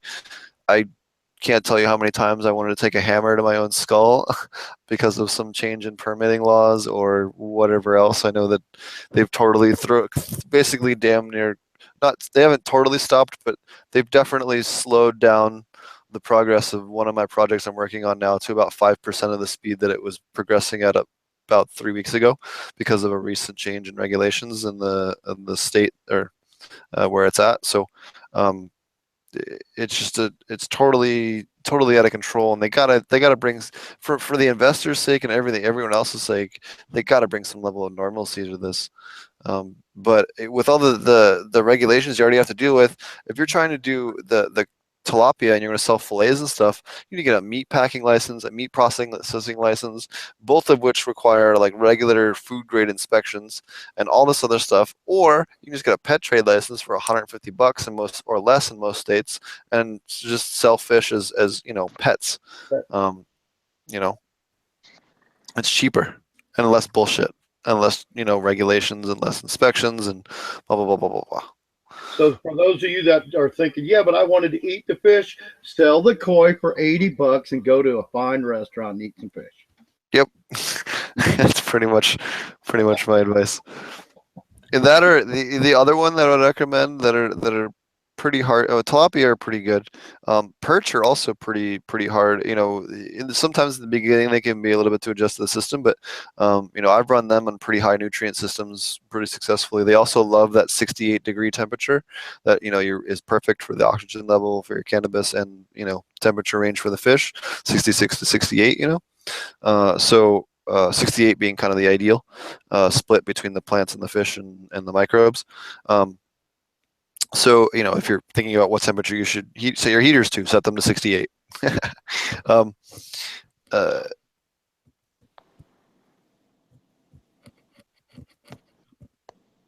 Okay, we'll have a awesome. Okay, sorry, the aquaponic dummy was just about to say something, but it looks like he's gonna join us next week and do it instead. So yeah, he's back. Gravy's back. Oh, good. Maybe I'll get a call. Cool. Yeah. What was I saying right before that? Something about koi and Coy, you were 68-degree water regulation. temperature. Oh, 68-degree water temperature. That's going to be your best, but perch are going to grow at maximum speed at that 68-degree temperature, whereas koi or tilapia are going to be a little bit slower then in terms of growth speed. So, if you're looking for something that's going to split the difference and be a great edible fish, yellow perch are definitely a good one. MC Music asks, where do we get our water? I actually use well water or tap water in most places. We just use a filter after the fact to remove any kind of heavy metals into the system. I don't want to totally remove all the minerals in the system, but I want to make sure there's no metals. And using something like a cold sterile filter or a couple of the other types of filters that are out there. I don't really like RO. I think it overstrips the water, and you have to remineralize it in order to stabilize it, unless you're trying to lower your pH. But in general, in aquaponics. it's for aquaponics, yes.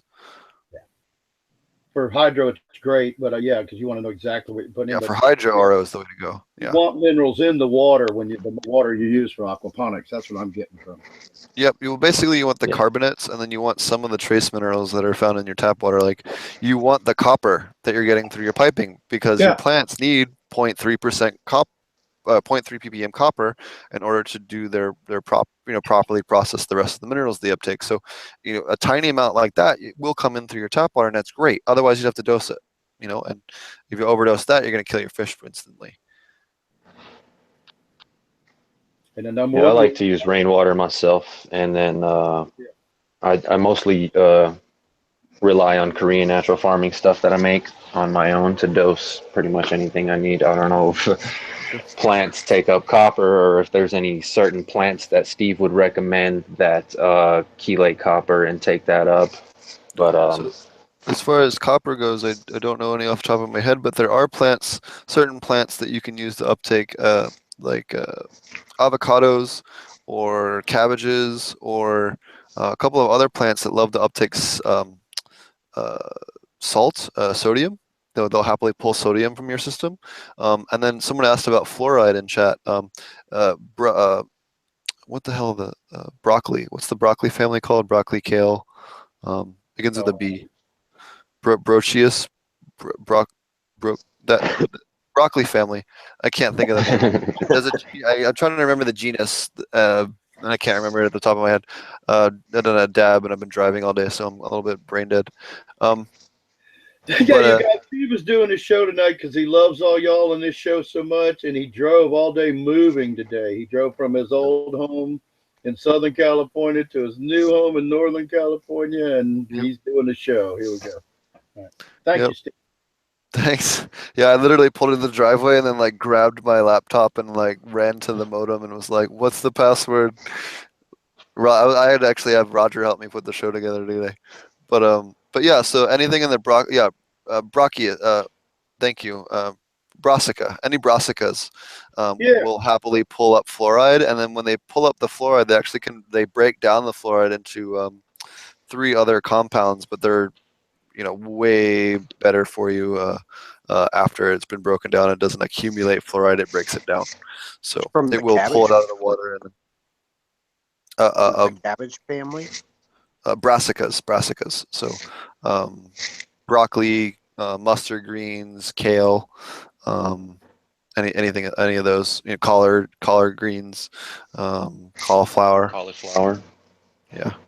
Wow, that's pretty good, because that's stuff you wouldn't normally grow, because I don't grow broccoli because it takes forever, and you just get what you get. But yeah, it would be great if you were doing aquaponics. What we do is we use little, and we've talked about this before, but bait plants.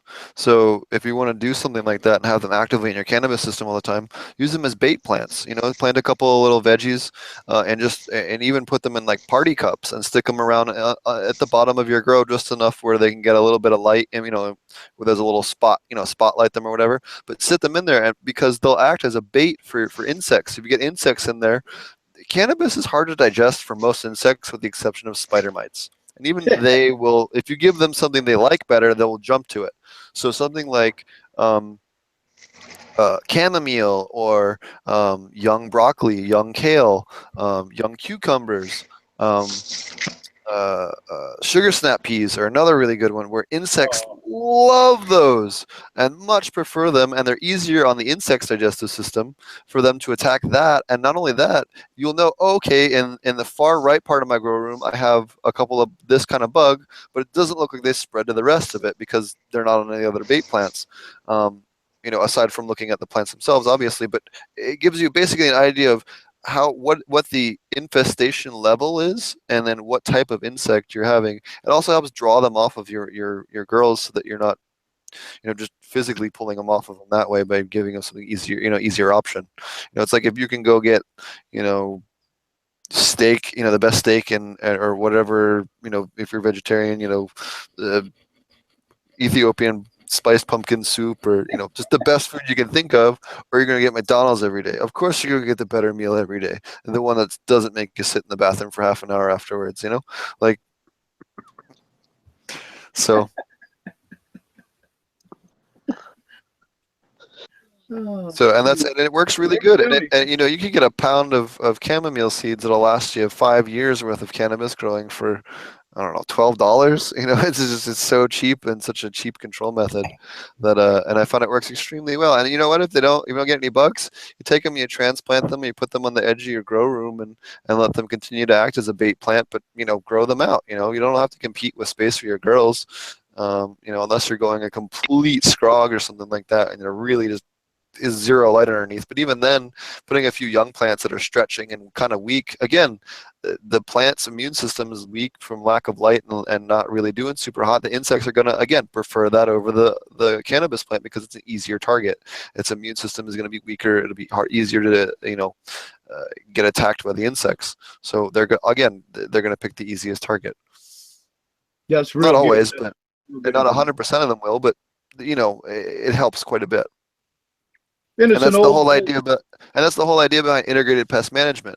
No one thing's gonna be a silver bullet, but if I do that, and then I'm pulling my plants or spraying those bait plants, regularly, I replace them every 2 to 4 weeks, anyways, and then I'm also doing the making sure the humidity is dialed in, and making sure I'm doing my silica, and making sure I'm keeping up with my spraying of kapow, and all those things combined makes it pretty freaking miserable for an insect to survive in there, because it's awful. He's being attacked all the time. It's not the right conditions. It sucks for him. Why so the more unforgiving you can make it, and more punishing you can make it for them, without necessarily resorting to harsh chemicals or other pest control methods that are more or less unscrupulous or untoward, is going to be the better way to the best way to have the best results with the least amount of harsh compounds being used. Mm-hmm. And that's old school stuff too. There, companion plants, or like you call them, bait plants. That they either run them off. There's plants that can run off pests, and there's other, like you said. I love that idea, because I've got 4 leach trays doing nothing. Dutch leach trays. I could fill them with hydroton or perlite or pro mix, and plant some freaking broccoli. Because because the leach tray is unobtrusive, and it'd be perfect for like broccoli or cauliflower or something, like that, to put around a grow room. And for those of y'all who don't know what it is, look up Dutch leach tray. You'll find it's really made for a 40-inch Rockwell slab, but you can be innovative and make use of it to grow anything. I used to do lettuce. I used to use it as a hydroponic lettuce tray. And I made a foam raft for the top, and then I put my little 2-inch net pots, and I put my lettuce in there, and I floated it, and I just kept it filled with water with about 600 parts per million of nutrients in it, and I had lettuce all the time.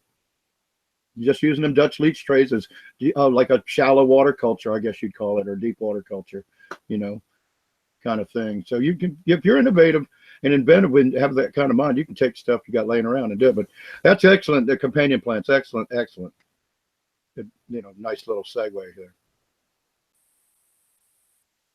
Yep. Wake up, everybody. Do you guys have any, sorry, I didn't realize I still had my mic muted. Do you guys use any other kind of, I don't know, maybe less conventional IPM?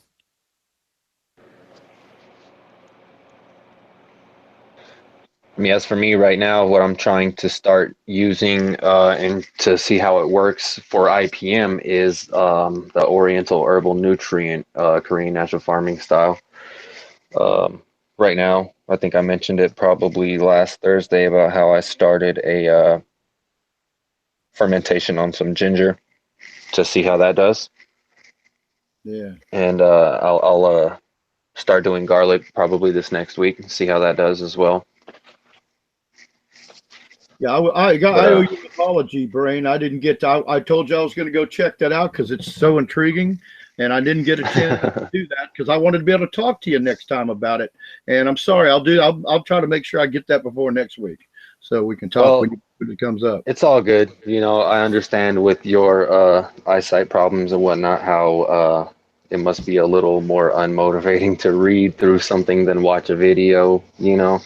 But I think that's actually how it is for most people anyway. I pretty much, like I said, I just typed that whole thing off the top of my head and just included a few pictures in there. But That's the best way to do it. definitely been meaning to go in there and add some links for other YouTube channels where they go into depth about how to do it, because I just don't feel like there's any reason to repeat videos that have been made countless times by other people that go into great detail. So I'll Right. Yeah. basically find whatever videos I feel like are most suitable to educate whoever's trying to learn about that. And I'll post those up. Hopefully tomorrow I should have plenty of time. I kind of took today as a rest day because it's just been pretty crazy this week. Today was really one of the only chances that I was able to really peek in on my garden. I've got like maybe 2 days to really do stuff in the past week where I'm actually able to, do whatever needs to get done around the garden or whatever. And so I just haven't had a chance to go and update that post. But like I said, tomorrow it'll get done. I actually took the time out to post another video to my YouTube channel about just the garden update because things are actually moving along pretty quickly. So that's always good. Awesome. And thank you. Thank you very much for doing that. No problem, yeah. Well, I guys. appreciate you guys bringing me on and letting me tell my story. Hopefully, it'll help somebody out there because it sure has helped me, and my way of life has changed. It's just a complete 180. So we had a interesting question in chat. He goes, "Do you think that like nurseries and garden centers, the cannabis industry will require incensed nurserymen? What do you mean by that? Oh, licensed nurseries? Is that what you mean?" So actually, that's an interesting question. So California actually has a whole separate category for nurseries. The Class 4 license in California, Class 4 cultivation license is strictly for nurseries. It's actually one of the cheaper licenses to go after as well. It's just a little bit. The market is a little bit, I guess, more dicey because you have to rely on distributing large quantities of clones sometimes can be a little tricky. But with an entire industry trying to get online overnight, it shouldn't be too big of a problem, at least in the beginning. Plus, when everyone can grow their 6, or I guess in California, what is it, 12 now per household? I think it is. Without a medical card. Yeah. So I know I'm in the market for some clones right now. So I finally got that greenhouse up and running, and I got a bunch of stuff potted up while we're getting it new greenhouse set up, which that'll be a whole video in and of itself. And then, man, I gotta see how much I got a big project I'm gonna be working on here in the next few months, and I gotta see how much of that I'll be allowed to broadcast. Hopefully, they'll let me. So no good videos from what was it, Tuesday? Nothing Oh yeah. I had a really awesome visit. Was it Tuesday, Wednesday? Wednesday, I think it was, I went and visited Spectrum King, and that was really freaking cool. Spectrum King is a really, really cool facility. Brendan and Orr were really awesome. They were kind enough to give me a full tour, and then spend some time with me. We talked about a bunch of really awesome stuff. And it was really cool. I got to see a bunch of their new prototype stuff. I think the only one that I'm allowed to talk about right now is they have a new greenhouse light that'll be coming out that's similar to the XK600, but it's more of a smaller shadow footprint. So and it's more watertight, so that you don't have to worry about humidity or dripping on top of the unit inside of a greenhouse setting. And then it also is, it's a smaller. The unit itself is smaller, so that doesn't cast as much of a shadow. And that was pretty cool. I think I'm allowed to talk about that. Everything else, they showed me some really tricked out cool shit. And like one of the coolest ones, I don't think I'm allowed to tell you about, so I won't get myself into trouble. But they got some cool stuff coming out soon, and it was really neat. So big shout out to them. If anyone else is out there and has a company, I'm always happy to come by for a visit if I'm in the area and shoot some video, and we'll do a video on you guys. I just happened to be driving up there, and he saw that I was driving up through LA, and him and I both. Spectrum King guys and me both know Fish Ganja guy, and we all got together and had a cool time over there. They also have a pretty cool testing lab. Got a chance to see some Gavitas in a side by side against the SKs, and that was pretty cool. And I don't know, a bunch of different cool stuff. Those guys are really awesome. Again, I can't say highly enough, and they're just thanks again for letting us do a tour of your place and doing video there and showing people how how their grow lights are made. So that was really cool. Yeah, I will have a bunch of more cool stuff coming up. Again, almost everything I've been working on this last week I can't tell you guys about yet.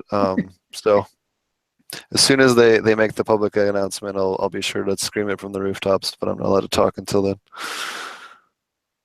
But that's right. Can't let the cat out of the bag.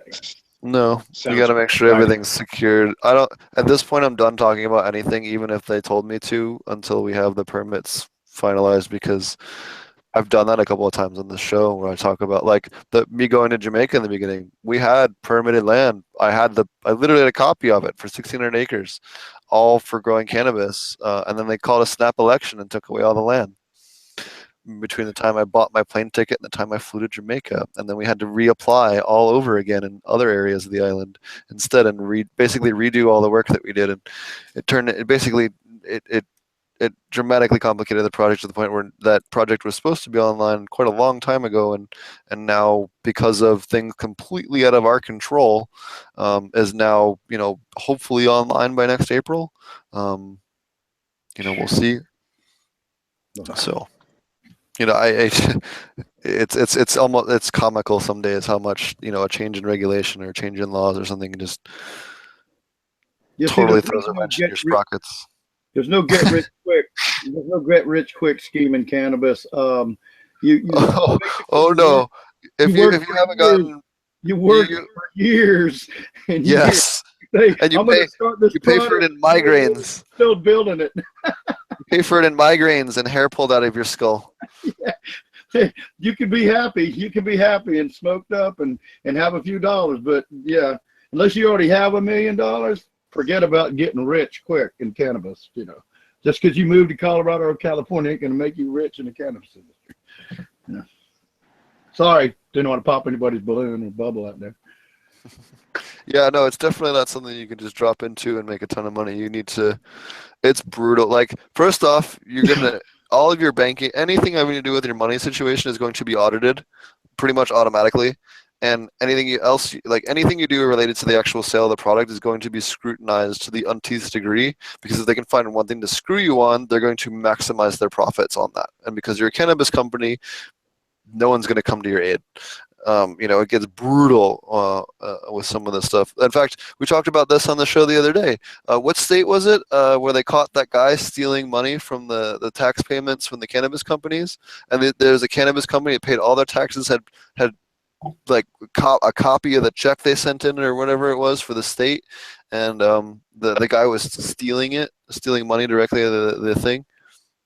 Did you Yeah, remember we what it talked was? about Monday. I can't remember which one it was. Brain grow. Maybe it I was don't last remember week. exactly. Yeah. So, maybe we should cover the memory stuff in the first part of the show before we're all super stoned. Um, um, but yeah, we just recently went over that. On how this tax guy was taking money, and then the cannabis company is getting in trouble over it, and they end up doing some investigating and figure out, oh, it's your state employee. So That wasn't marijuana policy project issue. no. That was no. Marijuana Policy Project had to do with PNC Bank getting paranoid about Oh, federal okay, changes in okay. federal banking regulations. Okay, that's right. Okay. Yeah, yeah, Somebody that was else a little bit different. that about somebody we were discussing normal and that today. Oh, actually, on that note, there is something that we could talk about, which we'll talk about on the news show, but in depth. But I don't know if you guys saw. I'll touch on it. There's a handful of stories that I wanted to touch on this show, just because they're. One of them was so unbelievably offensive that it was just like I can't even begin to which we talked about on the show on Monday. But the Flendo Castle thing was completely insane. The cop saying that him smelling weed was justification for executing him in front of his wife and child was no. The answer to that is fucking no. You're wrong. And you're a disturbed human being for thinking that that's okay and justification for shooting someone. That's the only correct fucking answer. That cop deserves to be in jail. You know, Yeah, I still can't believe that he was a rag acquitted. doll every night for murdering that guy in front of his family. There was no reason for him to die like that. But then do you turn around and use cannabis as a justification for that? There's no fucking way, dude. This was a guy that worked with kids and did a lot Yeah, of things. this guy was at elementary school. First off, no weed was found in the car. It just smelled like weed. It just smelled like weed. Well, the officer claimed to have smelled weed, which, as we all know, thanks to not one, but two separate Supreme Court rulings, smell is not probable cause for a search. Meaning, that means fuck all to that cop. That is not admissible in court. That is not usable for a search. If that is the premises for a search, all of it can be thrown out in court. You know, so. Yeah, it's not as in plain sight.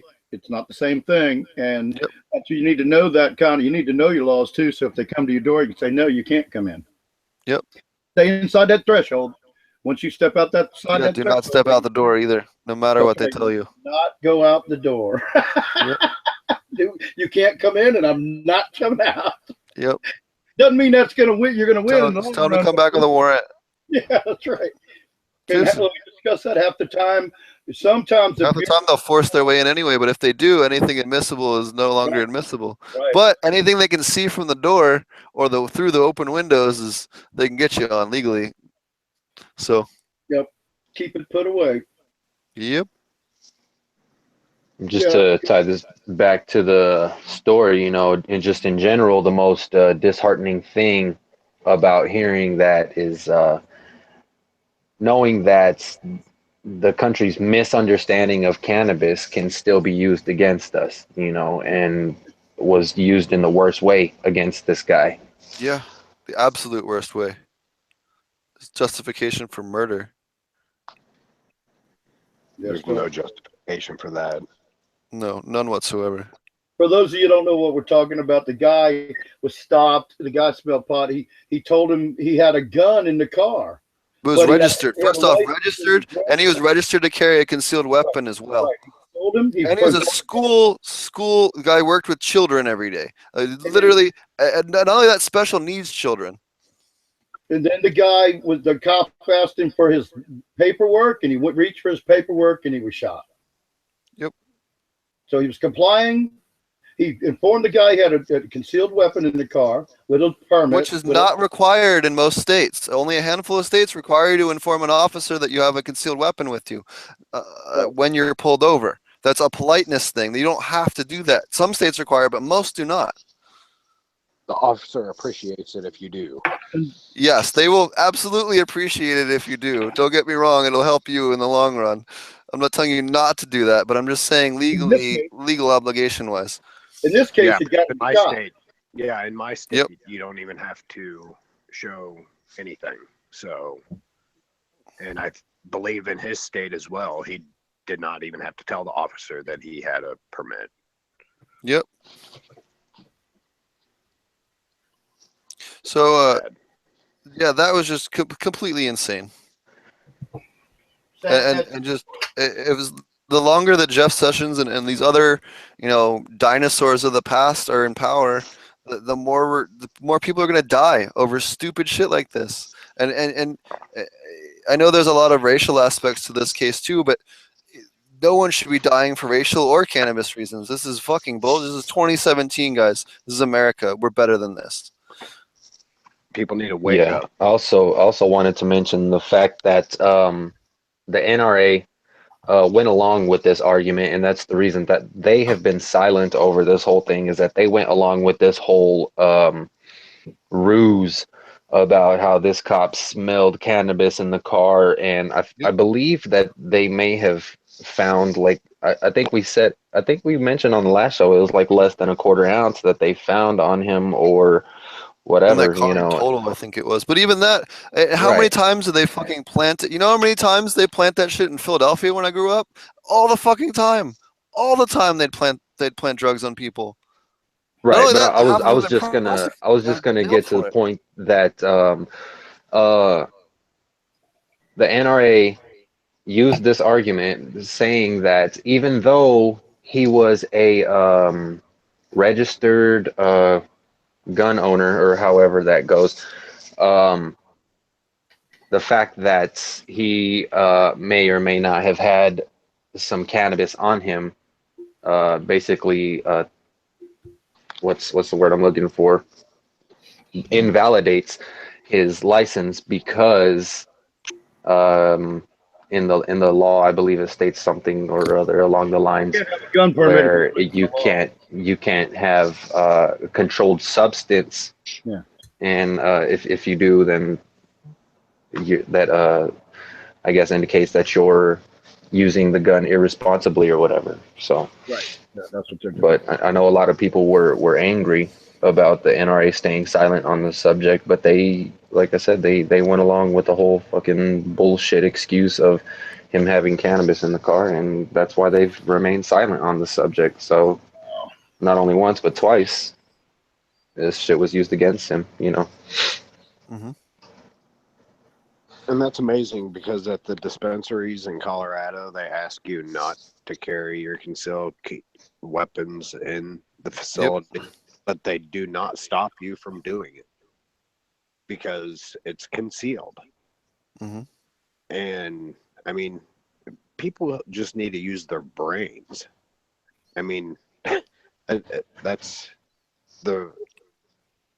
Yeah, I mean, it's just like, you don't have to use your brain to see for your own eyes how far the government went in this case to justify murdering an African American citizen.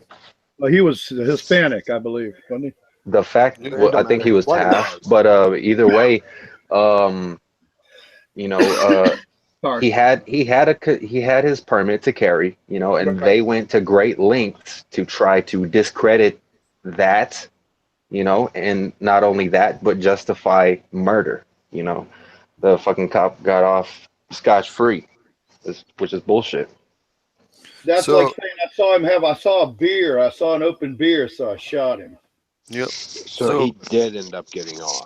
That is just wow. It's psychotic. That Scotch-free too. I guarantee you will never show his fucking face in public. Oh yeah, he's one of those guys that disappears to the Cayman Islands, the Caribbean, or wherever the fuck they hide those cops these days. Now, you know what? Here's the deal: how many cops out there does everybody know? On what was his name? That guy, that one cop that killed the goofy looking one with the big ears.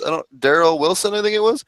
He got assaulted and thrown out of a restaurant on 3 separate occasions, and like all this other stuff. Like these guys are, that's how you want to make sure this stuff ends. You make sure that anytime this guy goes out with his family, you fucking call that asshole out.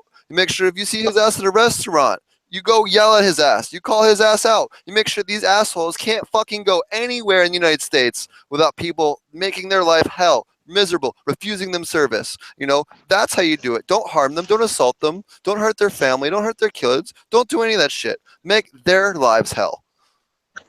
Make the cops that kill these people, their lives hell. But don't hurt, you know, their family, their kids. They didn't do nothing. Don't. And I fucking hate it when people fucking say to do that shit. You know, they didn't do that. But find where that asshole ran off to, and make sure that every time he goes to the grocery store, all the clerks know who he is. You know, and make their life shitty as fuck.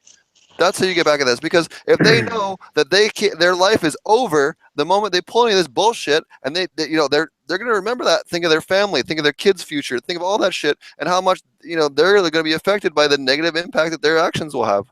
That's how you end this shit, by making it socially unacceptable. Absolutely. And that was our rant of the evening, everyone. Yeah. Yeah, once in a while I get all worked up and Brought to you by Oral Florals. no. No. You're gonna be in trouble now. No, I'm just kidding. Sponsor. Send your letters. Oh no, yeah. You're gonna do the Marty part.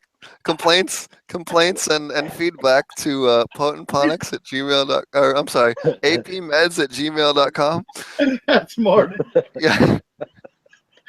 Oh, Or Marty Wydell on Facebook. Make sure. No. They know we're just kidding. Yeah. They know we're just kidding. But there's one other case that I want to bring up, because this is going to have enormous implications for the entire cannabis market throughout the United States, as well as banking. And it just happened today, actually yesterday. So yesterday, Bank of America was named as a defendant in an Oregon civil RICO case. Now, this is the first time the feds have used RICO laws to go after an international corporation like Bank of America. Second of all, one of the 6 big banks. They've never done that before. And third of all, they've never used RICO. They never go after a big bank, and this is going to theoretically could set case law and push the banking issue one way or the other. Meaning, force the feds to fuck off about RICO cases. Meaning, if that's the case, and they don't ever have to worry about the RICO prosecutions, banks have a much less liability than in order to deal with these cannabis companies. The RICO liability is one of the biggest reasons why they don't deal with them right now. So depending on how this goes, could solve this once and for all, or it could make it so that it's even harder than it already is to do cannabis business. So this is going to be a huge case, and it's going to have enormous implications for the entire industry. And I haven't really heard anybody talk about it yet. I know my roommate showed me this today, and I was just like, what? Because it's fucking crazy. But basically, they're naming them as a defendant because they own the bank loan, own the loan and the mortgage on a property that was being used by a dispensary that the feds are going after in a RICO case, despite the fact that, we're meeting state law and blah, blah, blah, blah, blah, blah. But they're saying that the Bank of America knowingly permitted the production and processing of cannabis to continue after and were deriving profit from such activities monthly since November of 2015. But yeah, that's going to have, again, huge implications for the entire cannabis market, depending on how that case goes one way, like regardless of how it ends. So short of a settlement or something weird.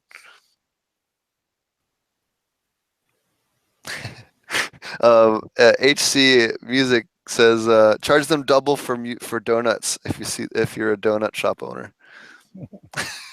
That's in regards to like treating them like shit. Yeah. So the old story, the last rant during the rant, yes. Yeah. Addressing the rant. But I wanted to touch on those real quick, and then I think we're gonna wrap up the show unless anybody else has anything. Big thank you to Ouroboros Farms. Again, we will have the set of classes up here soon. Now that I'm up and not too far from where he is, I'll be able to touch base with him in the next week and get those up for the classes for the rest of the year for the cannabis and medicinal herbs. And yeah, thanks again, Spectrum King, for letting us visit. Be sure to check out Marty's Patreon. I think he's AP Meds on Patreon.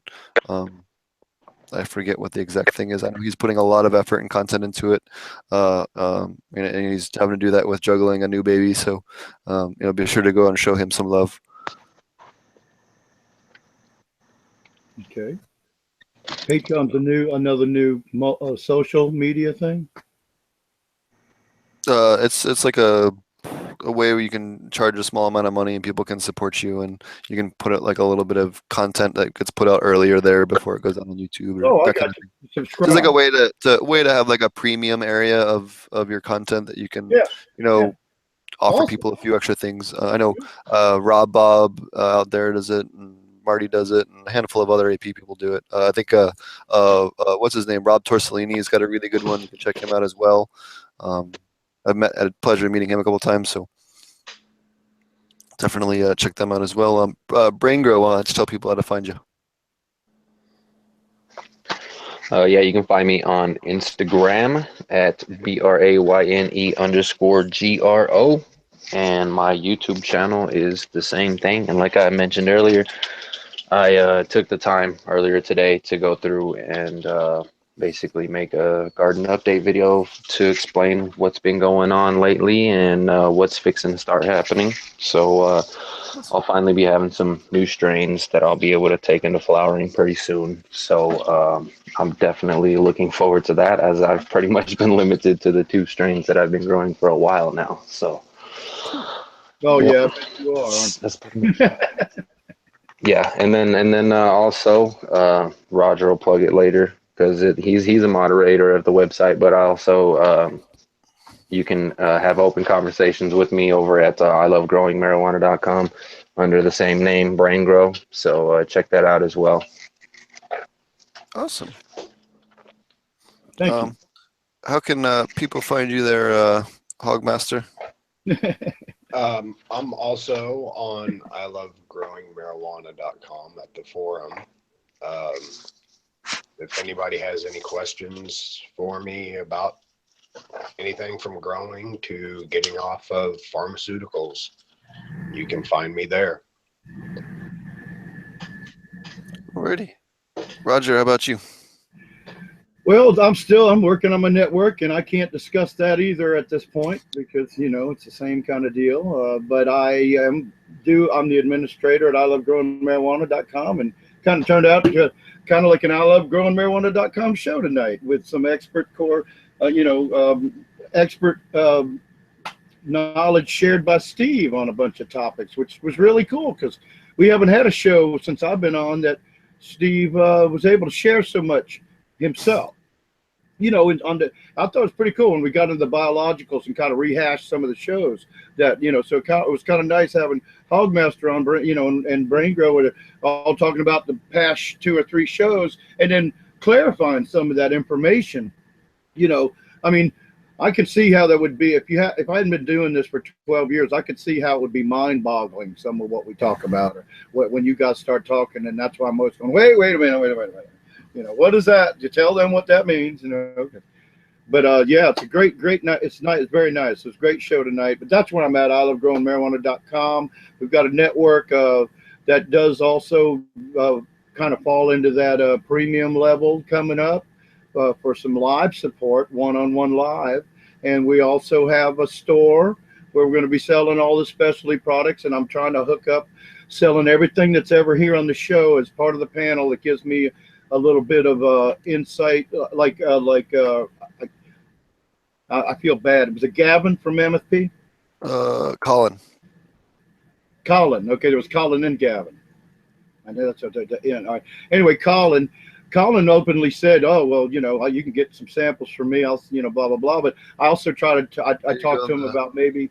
You can go on their website, and they have a sample thing, and you put in your information, and then depending on where you live, they'll either send one to you or they'll direct you to a nearby hydro store to pick up a sample.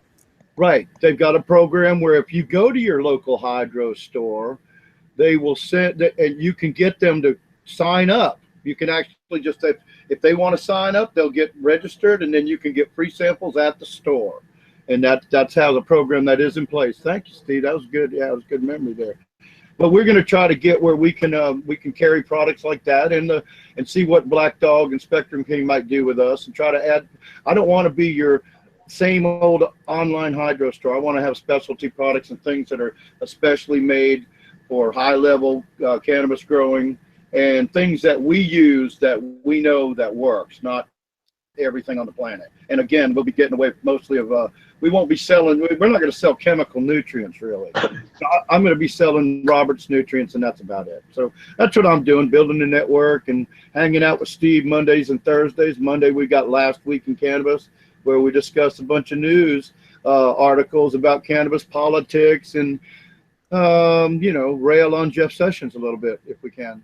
Oh yeah, I think we're gonna have to just. I think until he's gone, because he comes up now so much, we're just gonna have to have like a This Week in Jeff Sessions, or like Sessions shit or some shit like that. Maybe we'll just do Sessions shit. Yeah, do a whole show on Sessions shit. Yeah, there you go. Well, we should do like a roast when he's done. When he finally gets fired, we should just do like, the Growing with Fishes roast of Jeff Sessions. We got to get everybody. We should do that. We should do that every time an attorney general or a DEA head of the DEA leaves. That'd be great. Let's go over all the shit they did wrong. That'd be kind of funny. That'd be fun. So one thing I wanted to mention. I think I said it on the news show, but it was too good a news for me not to share. And if I said this again last Thursday, I apologize. Has made a huge turn for the better health-wise, and he's stabilized quite a bit, and he's now doing much better than he was. I know he was not looking super great for his prognosis for a bit, but it looks like they were wrong initially on what they thought was wrong. So, that's really, really awesome. The name of who you were speaking of, Steve, broke up when you said it on my end. So could you repeat whose name you're talking about? Sure. What the hell is it called? Oh, Dennis Perone. Dennis Perone is the one. For those of you guys who don't know who Dennis Perone is, Right. Dennis Perone is the grandfather of cannabis, of medical cannabis, or why any of you guys or any of us why we're in a show right now. He's the one who wrote California 215 and got the ball rolling on medical cannabis in the United States. And without him, none of us would be doing this right now. And I had the pleasure of meeting him on actually multiple occasions. I couldn't be more grateful for that opportunity. And I'm so happy to hear that his health is doing better than it was, because it wasn't not looking good there for a minute. So I know we did kind of a tribute podcast to him a couple months ago because it wasn't looking too great, and it's nice to hear that he thinks we both agree that those doctors are full of shit, and it's good to see that he's doing better. Tributes. Yep. Well, good show tonight, Steve. Yep. Thanks, and I'm gonna. If you guys want to reach me, you can always email me at potentponics@gmail.com. If you have any questions, feedback, guests for the show, we're definitely looking for some more guests. I have a couple of people queued up. Next week will be Quest humidifiers. They're originally going to be on along with, actually he was on the show during Mammoth P, and then he had to leave because something came up last minute. So with us next week, and then I have a couple other people that I'm in talks with, but we definitely could use a few more people in the queue. So if you know anyone else, or you guys have people you'd like to write to, please definitely email me or leave a comment in the video. And for those of you who don't know as well, I did set up SoundCloud, so definitely go check out SoundCloud if you need if you want to listen to the audio version of the podcast. So. Thanks especially to everybody who takes the time to view us live, guys. We appreciate y'all. Thank you, and thanks for your questions too. It definitely adds to the show. And I really appreciate you guys having me on. It's an honor to be on. Thanks. Anytime, you're welcome to. And we enjoy having you, and we also enjoy, Marty and I started this originally, and there really wasn't anyone else that we could do the show, in the beginning. And now we have me and Marty, and to a lesser extent Fish Ganja Guy, and Roger now, and Brain Grow, that are all now regular, on the show almost every episode, or as many as episodes as they're able to. And we have, we don't have everybody every week, but we have, at least 3 or 4 people every week now. And it's really adds to the show, and we have different questions or different people's opinions or different people's experiences, and I've loved to I really enjoy how the show has grown. So thanks for everyone's support and continued support. And again, if you have anyone that you want on the show, please let us know, and or if you want to be on the show, let us know what you do and why you think you should be on the show, and maybe we'll pick you. So thanks a lot, and we'll see you guys next week. Take care. Well, I guess we'll see you on Monday when we do the new show. Last week in cannabis. Yep. Alrighty. Take care, guys. Cheers.